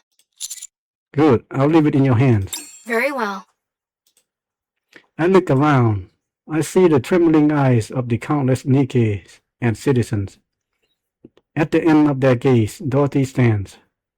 I take a deep breath and point at Dorothy. This is Dorothy, the second leader of Goddess Squad. The Goddess Squad is not a legend. They existed, and their leader stands before you now. What on earth are you saying? Dorothy is innocent. I can vouch for her. You all know that what Dorothy has done for the Ark in its time of need. I will personally guarantee Dorothy's safety. As the commander of the Counters, the commander unit,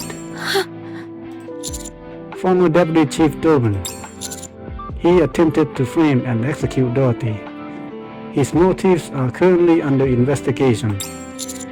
His actions were no different from the acts of terrorism, including the discharge of firearms and the planting of bombs inside Nikkes to use them as weapons. He was executed by Deputy Chief Birmingham. Should I say more? I thought to myself. Do I need to address what Dorothy or even what Dobin said?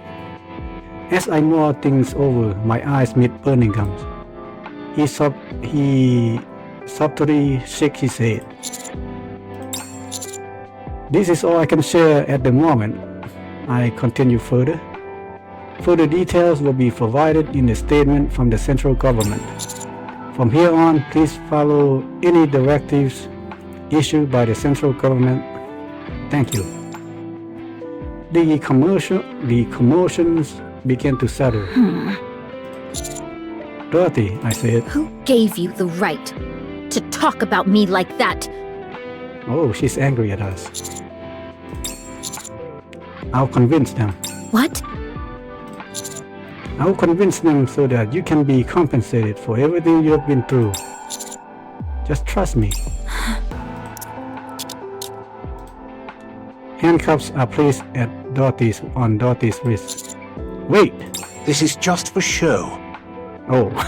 She did discharge a firearm in city limits after all. Besides, do you really think this metal scrap can actually restrain her? Of course not. For now, we'll hold her at the rehabilitation center for Nikkes. We can talk there. Very well. Oh, and by the way... Yes? Well done. In times of chaos like this, it's more helpful to convey just the immediate situation than go into detail.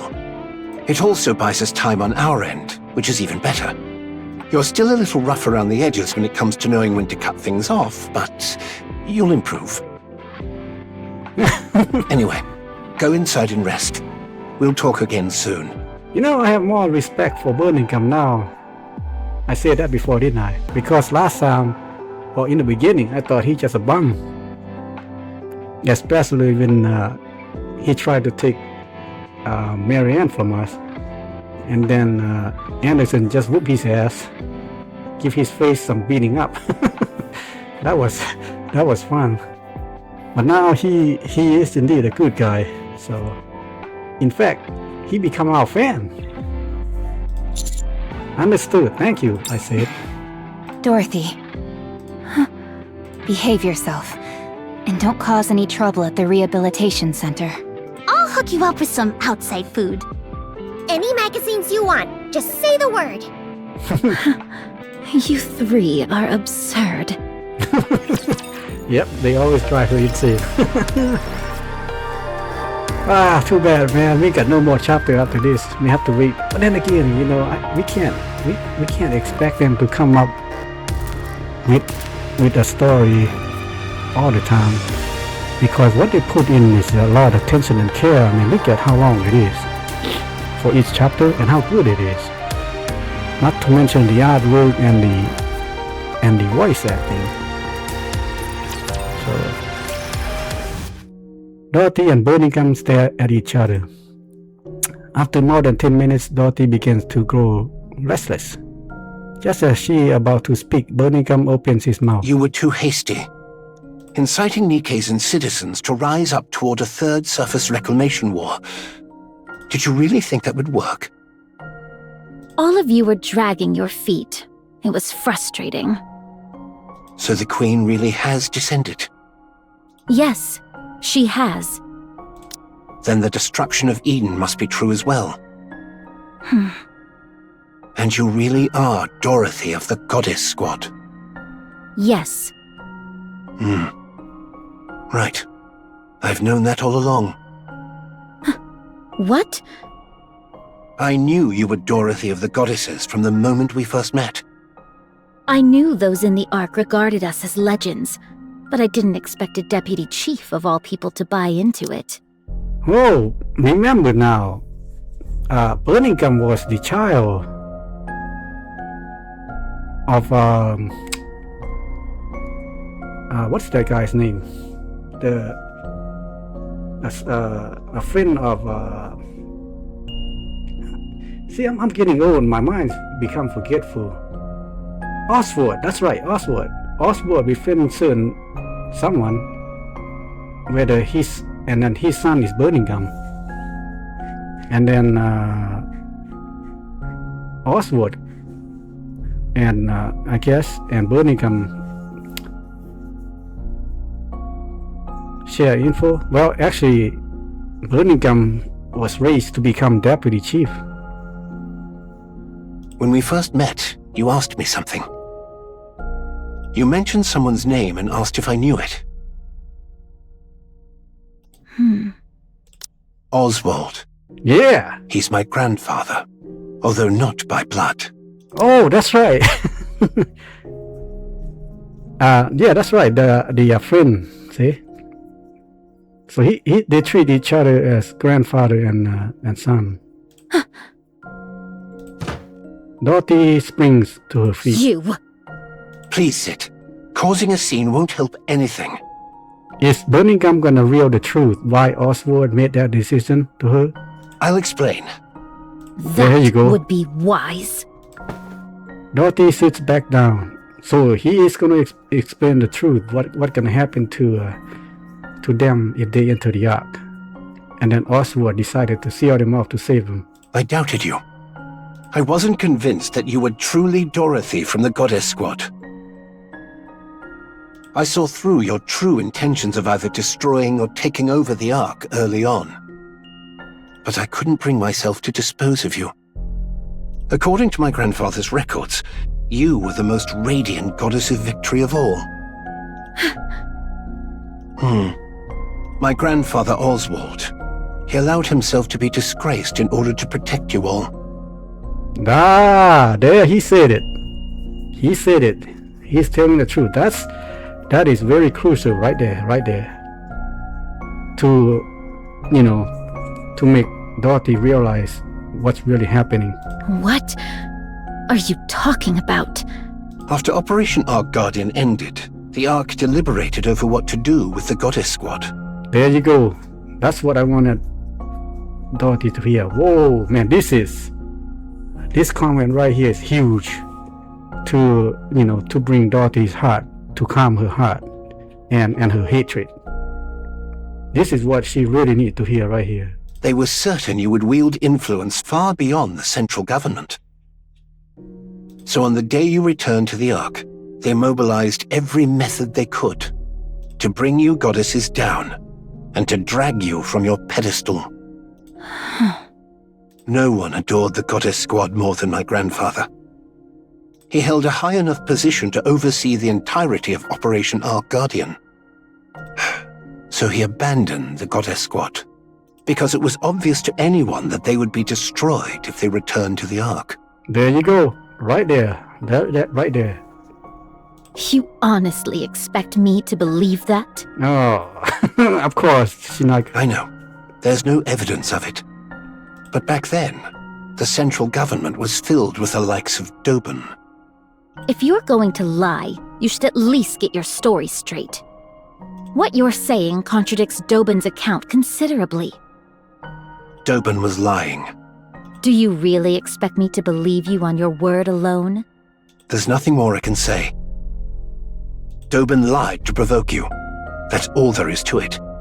Then how did he know how Peanut died? My grandfather apparently listened to every conversation in that temporary camp. He recorded it all in a book. He heard everything? Yes. It seems he originally intended to wait longer, since moving too hastily could have exposed him.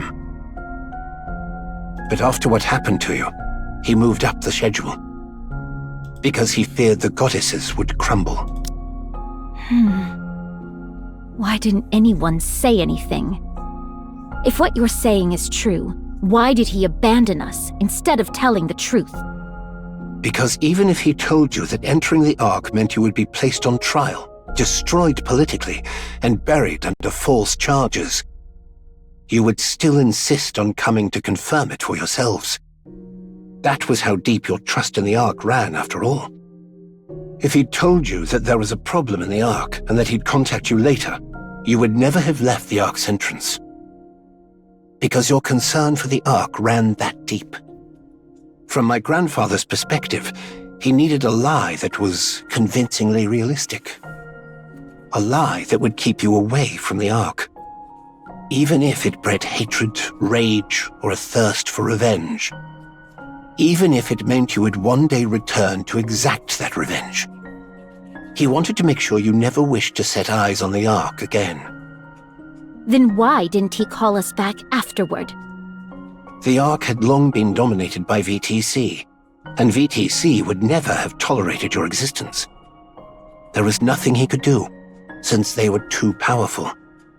So my grandfather filed a false report saying the Goddess Squad had deserted. Later, after VTC was destroyed, the situation improved. But too much time had passed at that point. There was no way to find any of you. Then that means you knew what we went through. You knew my true identity when I came to the Ark, so that means you knew of my objectives too. Then why did you stay silent? Did you want to humiliate me? As I said before, I doubted you. It was far too obvious that you had come to the Ark for revenge after being abandoned like that. So I kept watch this whole time, to determine whether you were the Dorothy of the past, or the Dorothy of the present, blinded by revenge. And I came to a conclusion. Your grandfather would have been heartbroken to see what became of the Dorothy he once knew. But you know what? The only reason I'm this way is because of you. I'm sorry. Dorothy freezes. What did you say? I can't speak for the entire Ark, but I apologize. I didn't come here for an apology. Dorothy, what do you want from the Ark? The Ark. I want to seize it and get my revenge. No, you cannot. As I said, I reached a conclusion after observing you. And my conclusion is this. You won't act against the Ark. That's the commander. I could reduce the Ark to ruins right now if I wanted to. Perhaps, but you won't. You had the power, the ability, the charisma, and yet you didn't. Not just like the commander. You deliberately took the long way around. You saved the Ark from the brink of ruin multiple times. You were happy when Nikke's and people thanked you. As you said, you could have had your revenge at any moment you wanted, but you didn't act on it. Watching you fail to fire a single shot at Dobin was what convinced me. You can't do it. Because you are a goddess. The Goddess of Victory. That's why you cannot do harm to the Ark. It's pitiful in a way. You dreamed of revenge for such a long time, yet you soften immediately at the slightest recognition and respect. It's regrettable. And yet you cannot help but love Nikke's, humans, and humanity itself.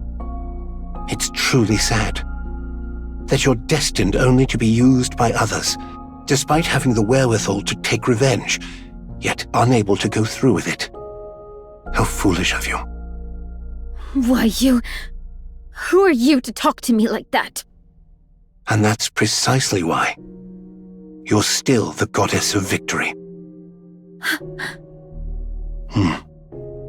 I can't leave you like this. Tell me clearly, are you an enemy or an ally? If you are our enemy, we will strike you down. But if you are still our Goddess of Victory, the Ark will help you. Without fail. We will help you become the Goddess of Victory once again. Humanity's hope. A true goddess. Please, stop. Don't say any more. Because Dorothy feels like she might start to hope again. Birmingham places an old book on the table titled Dorothy. This is a handwritten record about you that my grandfather left behind. Read it. You deserve that much. Birmingham rises from his seat and turns and walks out. He looks back at Dorothy staring blankly at the book on the table. Birmingham looks at Dorothy, then straightens. Dorothy lifts her head and looks back at Birmingham. There was something I always wanted to say to you if I ever met you. Birmingham salutes. For fighting for humanity.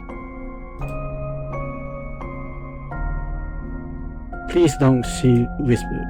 Don't say it. I sincerely thank the Goddess Squad. The door closes. Dorothy stares ahead blankly. No. That Birmingham pretty much become like a commander. That's how Commander softened Dorothy's heart during the Bond story.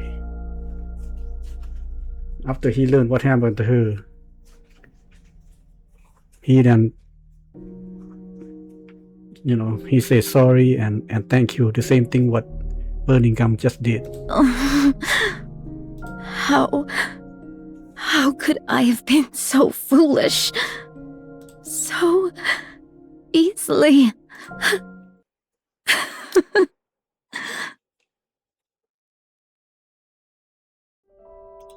That evening, Dorothy reads the book Birmingham gave her. The final page is filled with nothing but words of guilt toward the goddesses, which Dorothy stares at blankly through the entire night. Are you going to show us what the text is? Oh, not yet. Maybe the text were in the event when with Oswald that I just forgot about it. When morning comes, she hears the high-ranking officials from the central government has requested a visit. She doesn't want to go because it's certain to be an uncomfortable meeting. Even so, she gets to her feet. Dorothy sits in a chair in the visitation room. Her visitor has yet to arrive, but Dorothy is relieved as she still wrestles with her feelings. A short while later, she hears a door opening behind her. Who could it be? She does not turn around. She hears the door close and a footstep draws nearer. Dorothy lowers her head and closes her eyes. A silent signal that she doesn't want to be spoken to. Then a familiar scent reaches her. The scent of a marigold. Click. She hear a teacup being placed in front of her. Oh, it's a tea, huh? And the sound of the chair across from her being pulled out and someone sitting in it. Is it Commander? A brief silent ensures. No, wait, it's a deputy chief, a high-ranking government, but not referring to the commander. Oh, wait a minute. Oh my. Oh my, I think I know who it is. That event, what was it? Goddess 4 event, is it? No, not Goddess 4 event. Oh. Lily about Lilywise. And how they reveal Anderson was the commander. The first commander. And I think that is it. I think it's B. Anderson. It gotta be Anderson because he has to know, about Dorothy by now. Then the sound of tea began to sip from across the table is heard. Dorothy opens her eyes. She looks at the golden liquid swirling in the teacup. After letting out a short sigh, Dorothy reaches for the cup. Just as she about to grasp the handle, a voice speaks from across the table. Nothing beats a good cup of tea. Oh my. Oh my, oh my. Anderson. Yeah, kind of figured that. I see you're still as picky as ever. Dorothy freezes, and her pupils widen. She barely manages to lift her trembling head to look forward. Her former commander, from hundreds of years ago, he was living on life support all this time, is still alive. Anderson looks at Dorothy with a gentle smile. Miss Dorothy. Commander. Thank goodness. I was worried you might not recognize me now that I'm older. Holy shit! The bombshell dropped. How? Dorothy's thought come to a halt. How many times in the past has she been manipulated by the ghosts from her past? Yeah, I don't blame you. I mean, Peanut's been there in her mind all the time. First Lilywise, then Penny. While weariness fills Dorothy's eyes. Who are you? Anderson silently looks at Dorothy. Dorothy silently looks back at Anderson. After staring at one another for a long time, Dorothy becomes certain. He is not an illusion, nor a monster wearing another skin. He is the same person she once knew, bearing the marks of time on his face. The same person who shared her most radiant days. Tears fall from Dorothy's eyes. You're alive. Ta-da! I'm still alive and kicking. Jeez, you really have to say ta-da. I'm sorry I couldn't come see you sooner. But you've got to admit, reuniting in a prison visitation room is quite dramatic. The things you get to see when you live long enough. To think that such a noble lady would end up in a cell. The others would get a real kick out of this. You haven't changed at all. There's a bit more intensity in your eyes, but you're exactly the same. Maybe I should have become a Nikke too. I'm the only one aging here. It's ridiculous. Do you have some kind of skincare routine? Care to share it with me? Please, be quiet. He's still cracking jokes. That's the old Anderson. Can't you see? I'm crying right now. Stop crying or you'll get me started too. The older I get, the easier the tears come. It's becoming quite the problem. I've been taking all sorts of things for my health, but nothing's quite what it used to be. Please, just keep it down. Honestly, I told you not to cry. Only the sound of Dorothy sobbing echoes through the visitation room. Dorothy brings the tea to her lips. Not bad at all. The leaves are good, and it's well brewed. Looks like she calmed down now. Look at you, pretending to be elegant when you were just bawling your eyes out 2 seconds ago. How long are you going to keep bringing that up? Let me see. Until I get to tell Lilith? Uh-oh. Uh-oh. Surely you know the truth now, Anderson, about Lilith. She's no longer your lover. She is now the queen herself. I already know. Oh, so you do know, okay. That damned queen stole Lilith's body. That thing needs to die, without a doubt. But what are you doing here right now? You must have already heard everything. Yes, that's why I'm asking. You could be out there right now trying to tear the queen's head off. So what are you doing, sitting here? On a journey of self-discovery, are you? I could say the same thing about you, Commander. You were alive this whole time. What were you doing? And despite me already being in the Ark, why did you wait until now to... Calm down. I'll explain everything. It's been a while since I talked about the old days. My heart's racing. Quit kidding around. First of all, during Operation Ark Guardian, I was on the brink of death when Lilith forcibly sent me into the Ark. I've always felt terrible about leaving without saying goodbye. I'm sorry. I arrived at the Ark and I received treatment, somehow managing to cling on to life. By the time I woke up, decades had passed. Those VTC bastards had forcibly induced me into a coma for all those years. Good grief. I'm sure that technology was never designed to be used as such. So, VTC did that to keep you in check? Yes. You heard that from Burning Gum? No, I read it in the book. Ah, that book.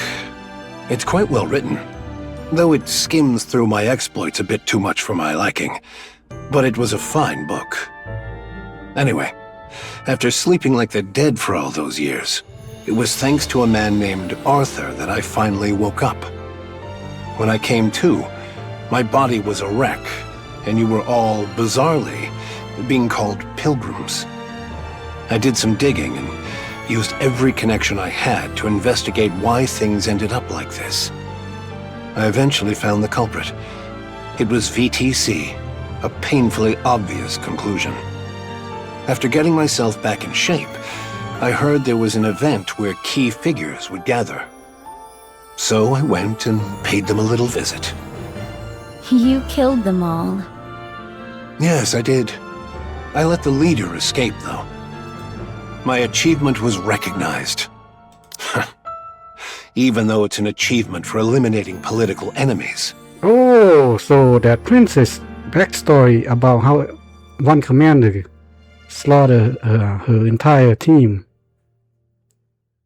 It was true. But in the end, Princess become a good person by giving Neon a new body.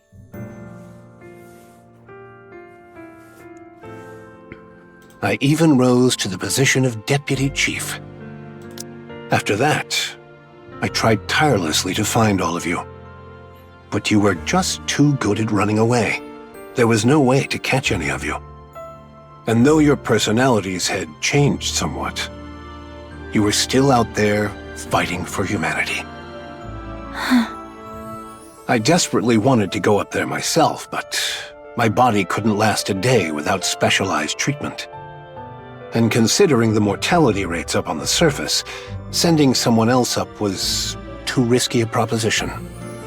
So, I left things as they were. I simply issued a directive not to attack any pilgrims since they are friendly to humanity, and to request their help instead. Still, you could have tried at least once. How could I possibly face any of you? I fled to the Ark at the end of Operation Ark Guardian, and left you stranded for decades. The fact that I was sent here against my will doesn't change that fact. So I decided to simply watch over you and help from a distance. Because the me that I am now is someone with authority without the ability to act. So the player become Anderson's messenger, you could say, or someone who can become his eye, ear, and arms and leg, a messenger. Even so, I wanted to see you, but, well, I couldn't. Anderson lightly tapped his side with his fist. Oh, that's where the tube goes in, isn't it? Life support thingy. A metallic third echo. Yep, there it is. I can no longer be the commander who charges into battle alongside you. It's embarrassing. So after stepping back from the front lines, I did what I could to help with surface reclamation efforts. I cleaned up the mess we had for a military, rewrote our combat manuals. I worked quite hard, in whatever way I could, but things were a disaster. After 2 failed surface reclamation wars, the Ark was in shambles. Okay. Are you gonna leading to the story how the player's commander achieved that? So I've been managing the fallout ever since, right up to now. Well then, I suppose that covers my sob story. You're wondering why I never came to see you after you got to the Ark, aren't you? After all, you made such a flashy entrance, appearing like an angel from above. There's no way I wouldn't have known. So he does know, okay. Yes. Let's hear it. Yeah, me too. I want to hear it. I knew everything about your situation. I knew better than anyone why you'd come to the Ark. That's why I stayed away. What on earth are you saying? Because if you had asked me to destroy the Ark together, I would have agreed. I would have smashed the Ark with you and cheered for Eden. The Ark matters. Like it or not, it is humanity's last refuge. It must be protected at all costs. That is why I went to Birmingham. He has a sharp eye for people and good instincts. He's a talented man with no flaws, aside from his weight. I asked him to determine your true intentions. If you were still the same as before, the Ark would help you. But if you were truly intent on destroying the Ark... You told him to kill me? Yes. You would do that to me? The hero who is forced to cut down a fallen comrade. Talk about a cliché. On the other hand, the hero who sides with his fallen comrade and joins the Demon King's army. That's also not terribly original. I'm glad you haven't changed. Commander, I've changed a lot. No, you're the same. I'm convinced of that. You put on that tough act all by yourself. But in the end, you're guided by your heart, and you sacrifice yourself for the greater good. Stand with the Ark, Dorothy. Let's go kill that queen. Just thinking about that bitch keeps me awake at night. Yes. After sharpening your teeth on revenge for so long, it won't be easy. But Dorothy, the reason you never put your plans into action means you never truly intended to see them through. Excuse me for a moment. Anderson takes out his phone. Yes, it's me. Yes.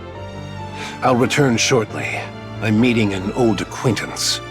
My condition has been stable, so I don't see why I need such frequent checkups. Understood. I'll be there soon. I guess that's his doctor then. Yes. See you later. Your way of speaking has changed a lot. I'm a deputy chief, after all. I have to act a little dignified. But I'm the same man I was before. My body may be broken down and aging, but my heart is unchanged. What about you? I have to go, but I'll be back. Listen to the guard and don't try to escape. Commander, despite all that's happened, I'm glad I could see you again. See? I told you I tear up easily now that I'm getting older.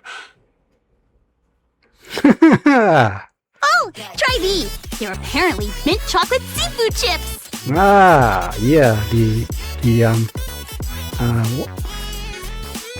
easygoing, annoying team that drive Dorothy insane are here.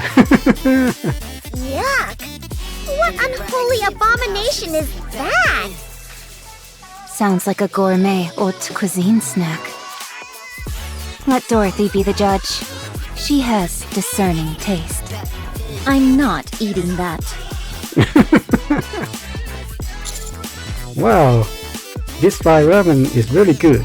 It's salty, spicy, and just hits the spot. It's good. I think it tanked because of its name. Change that, and it would be a hit. Why did you buy so many dumplings? The shop's grill was fired up to the max. With firepower like that, it can't taste all that bad. Dorothy, want to give it a sniff? It's got this great smokiness. No, thank you. Then what about this? It's called flour bread. There's red bean paste inside. Why would a flour bread have red bean paste in it? Beats me. Maybe because it's shaped like a flower? Now that you mention it, there are a lot of different breads like that. Fish shade bread, for example. Oh, I read in a book that they used to put real fish in fish bread. What kind of weird books are you even reading?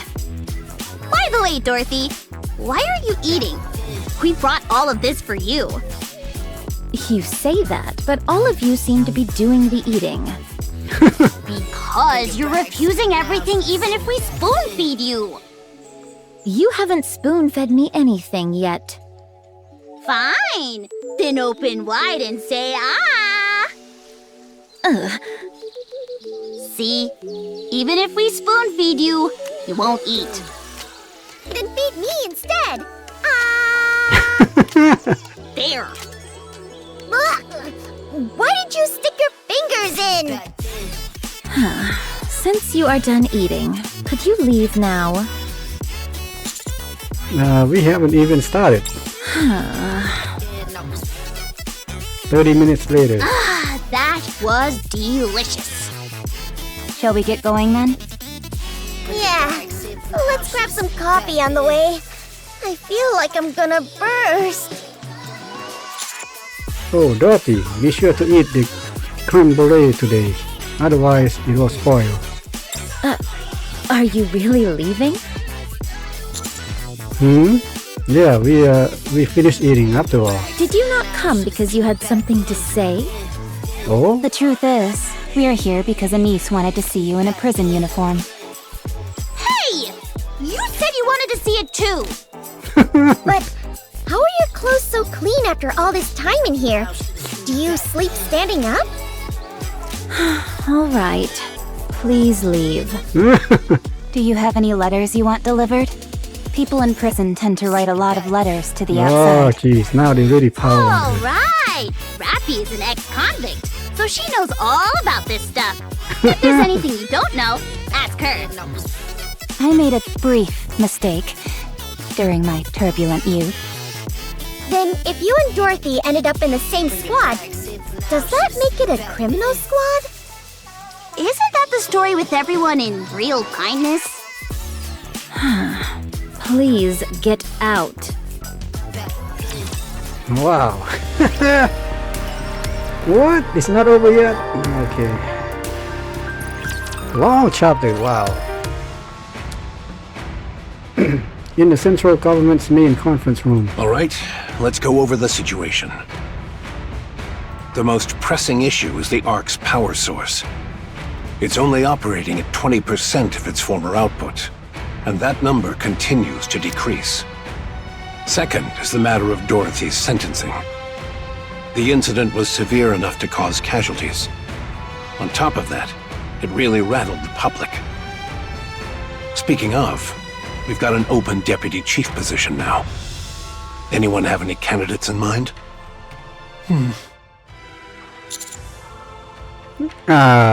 They're not gonna make the commander as deputy chief, is it? I do. It's still a little early to say, though. Very well. And third, a gunfight in the middle of the city following the incident with Sixo. All sorts of rumors are spreading. Public confidence has taken a serious hit. We need to gradually resolve this, but we're out of ideas at the moment. The Ark's power source is the most critical issue. The Ark's infrastructure will gradually become paralyzed. No viable alternative has been identified as of yet. Can't we just go to the surface and bring back a truckload of supplies? Supplies near the Ark have been completely depleted. We'd need to venture much farther, and the risk and time required increase sharply the farther we go. Also, it's not just a matter of supplies. Even if supplies come in, we lack the power to process them. Le public sentiment, c'est much more sérieux. Mysterious groups are forming in large numbers. We do not know when, or where, or what kind of problem will arise. The conference chamber falls silent. We would like to hear your thoughts. Oh. I believe you would have an appropriate solution. Now they're asking the hero. After all, you are the commander of the commando unit.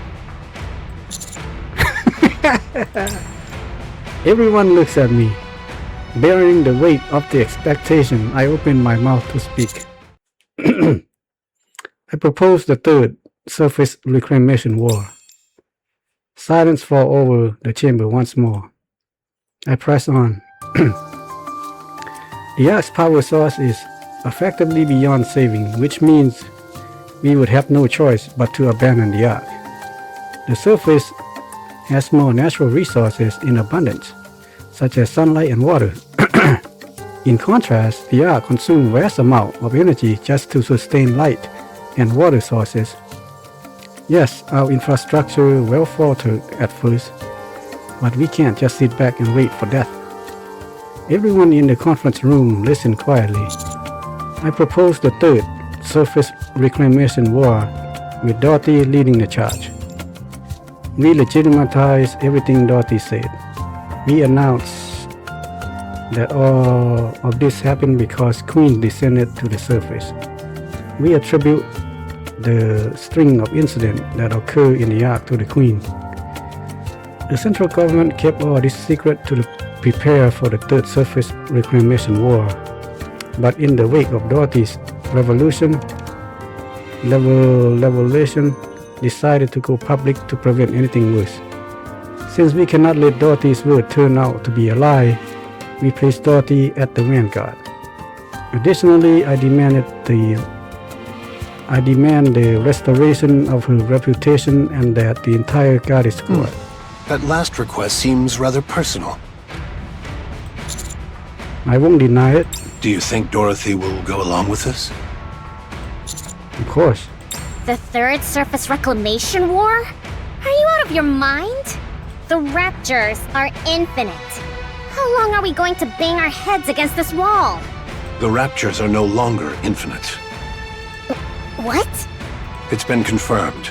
The Raptures are now finite in number. Enoch verified it. What are you saying? Ugh.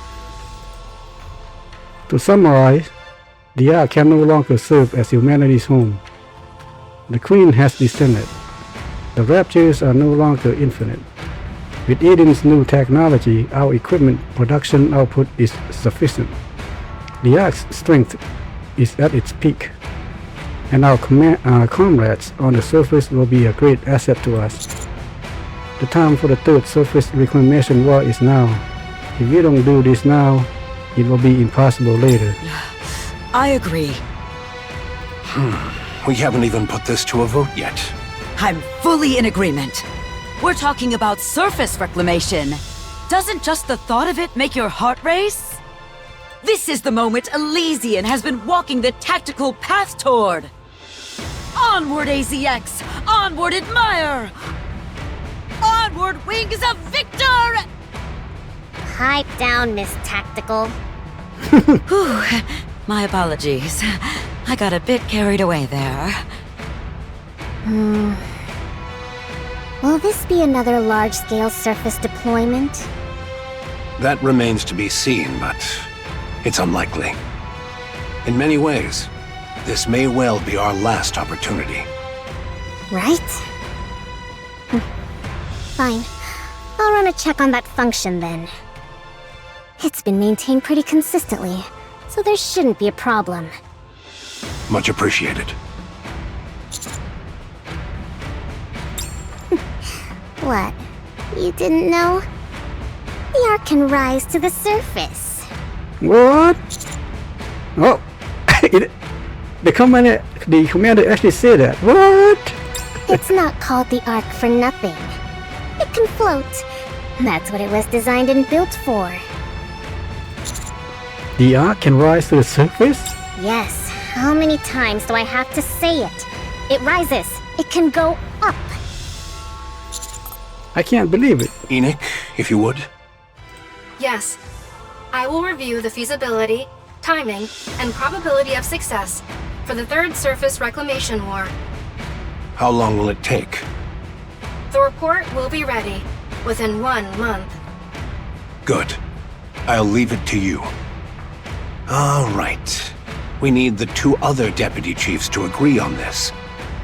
A matter of this magnitude requires a unanimous decision. There's no need to worry. The Commander-in-Chief is still in the same state. The remaining 2 have delegated full authority to me. I see they still have no interest in the Ark. I'd like each of you to begin your research and preparations with the Third Surface Reclamation War's execution in mind. Un moment. What is it, Mustang? You're announcing the Third Surface Reclamation War maintenant? Oh no, certainly not! Public morale is at its absolute lowest. To declare war in the middle of this would be catastrophic. I would not be surprised if une revolt occurs. But we have no proper alternative. Our only choice is to push forward. C'est moi! I have the ideal solution! We hold on grand concert to celebrate the Third Surface Reclamation War! Strip away the solemnity and march toward a better tomorrow for all of humanity! Et voilà! That's how we present le festival! Moi excels at this! The crème de la crème, in fact! Mais it will cost beaucoup de money! This won't end with just one concert, no! We open concert after concert! Encore, encore! We will captivate the souls of every Ark citizen! Absolument! Entertainment! So what makes people forget their pain and anxiety? Very well. You'll have the central government's backing. I'll leave that part in your hands. C'est bon! Therefore, Commandant. Yes? TT Star must be the premier act at the Third Surface Reclamation War Festival! They must be all numéro un! Absolument!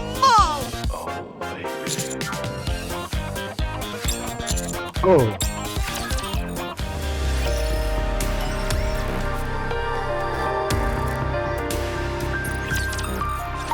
Oh. Irie, yeah, you the one who got shot by Doben and being repaired now? Are you with us? Ma'am. Call me instructor. Oh, instructor. I hear you looted the Forbidden Library during the blackout, and that you smuggled out a book about Dorothy. Apparently you were attacked while making your escape? Is that correct? Yes, that's about right. What are you being so brazen about? It's only thanks to Arcana that we found you so quickly. Had we been any later, we might not have been able to save you. But you did save me, didn't you? What became of Arcana? Since Forbidden Library materials were leaked under her care, she will be punished accordingly. Uh-oh. I'm the one who stole it. She's the victim here. Why would you punish the victim? What kind of abuse of power is this? I haven't finished speaking. Theoretically speaking, Arcana should be punished, but this only occurred due to the unforeseen Arc blackout. Given the special circumstances, we've decided not to pursue the matter. All things considered, things did not turn out too badly. Has the person who shot me been identified? What happened to them? No, he's dead. They were identified and killed. Goodness. It just goes to show that crime doesn't pay. Irie, the Forbidden Library's very existence is classified. You will be held accountable for leaking its contents without authorization. I've got a question. You're not listening to a word I say. Fine. What is it? What were Dorothy's true intentions? To take revenge on the Ark, but she never actually acted on it. What drove her to seek revenge? Because the Ark used Dorothy and the Goddess Squad before discarding them. I see. You seem pleased. Yes. I'm with an inspection unit. Exposing the dirty secrets of others is the reason for my existence. And now, oh my, to think I've now exposed even the Ark's darkest secret. I love it. I knew there was a reason I didn't quit this job. Go on, tell me how brilliant I am. Yes, you are brilliant. Woohoo! Which is why you will be undergoing a memory wipe. Oh, no. Pardon? Don't worry. Only the information pertaining to the Forbidden Library will be erased. Oh. But knowing you, you'll find your way back there someday. Oh, that's no problem then. Any chance you could put it off for a while, though? I'd like to savor this feeling a little longer. Fine. As you wish. By the way, where is Avastar? Why isn't she with you? Oh, Avastar is currently the manager of those pop stars. Where did Elysian go so wrong? Oh,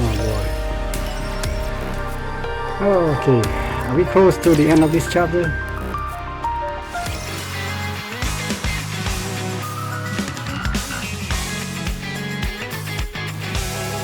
What is this? The quest building has not been constructed yet. Constructible area. I don't know what that's all about. But let's go ahead and just get this story over with. So, TT Star's comeback concert has been upgraded once again? Yes. And it's the first step in preparation for the Third Surface Reclamation War.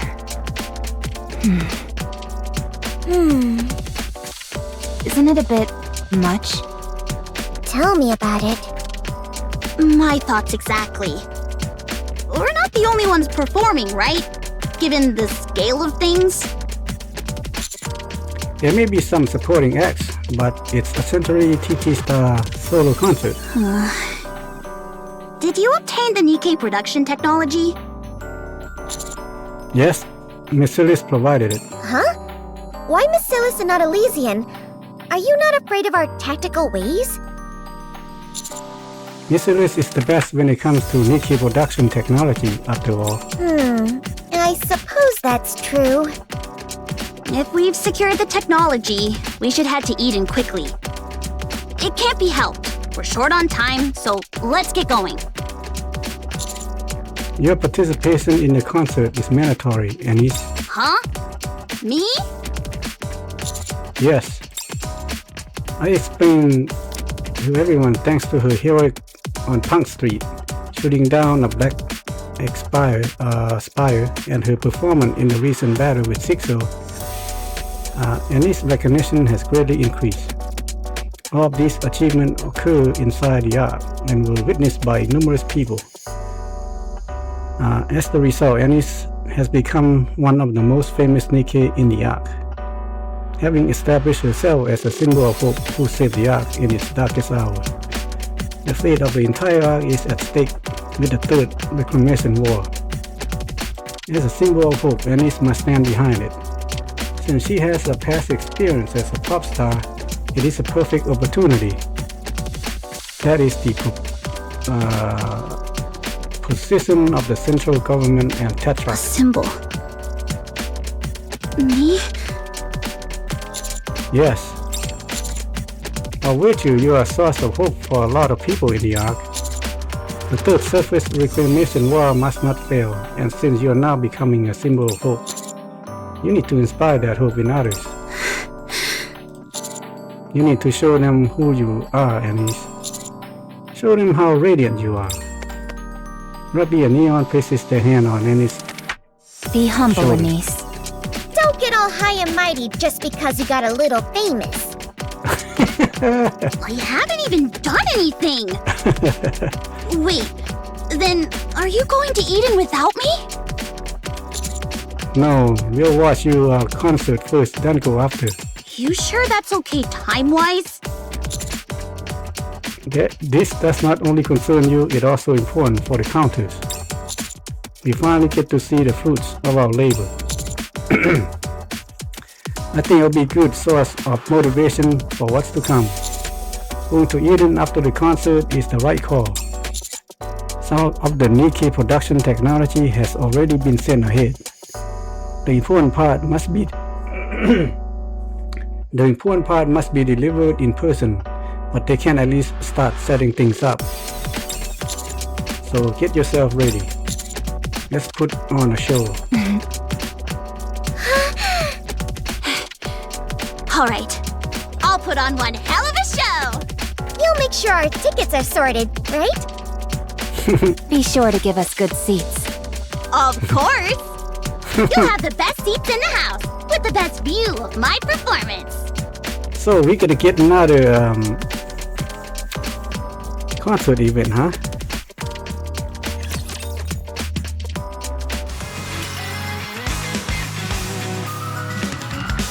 And it's good. So the next chapter is coming soon. Okay, and I think that's it, yeah.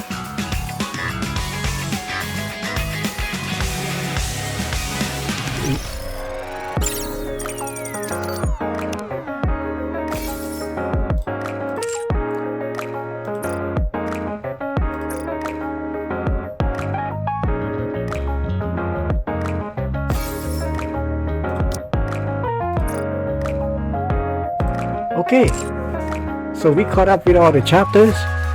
That is very, very, very good, the way they reveal everything to Dorothy there. And Doben the bastard finally met his end. Wow. Awesome. Very awesome chapters. Man, I can't wait for more coming. But that's fine. It will allow me to continue building up my power. Alright guys, that is very awesome chapter. Thank you for inviting me to the party. It's an honor to Man, be this with is you a very like great this. game. And I hope you guys enjoyed it. And I'll see you next time.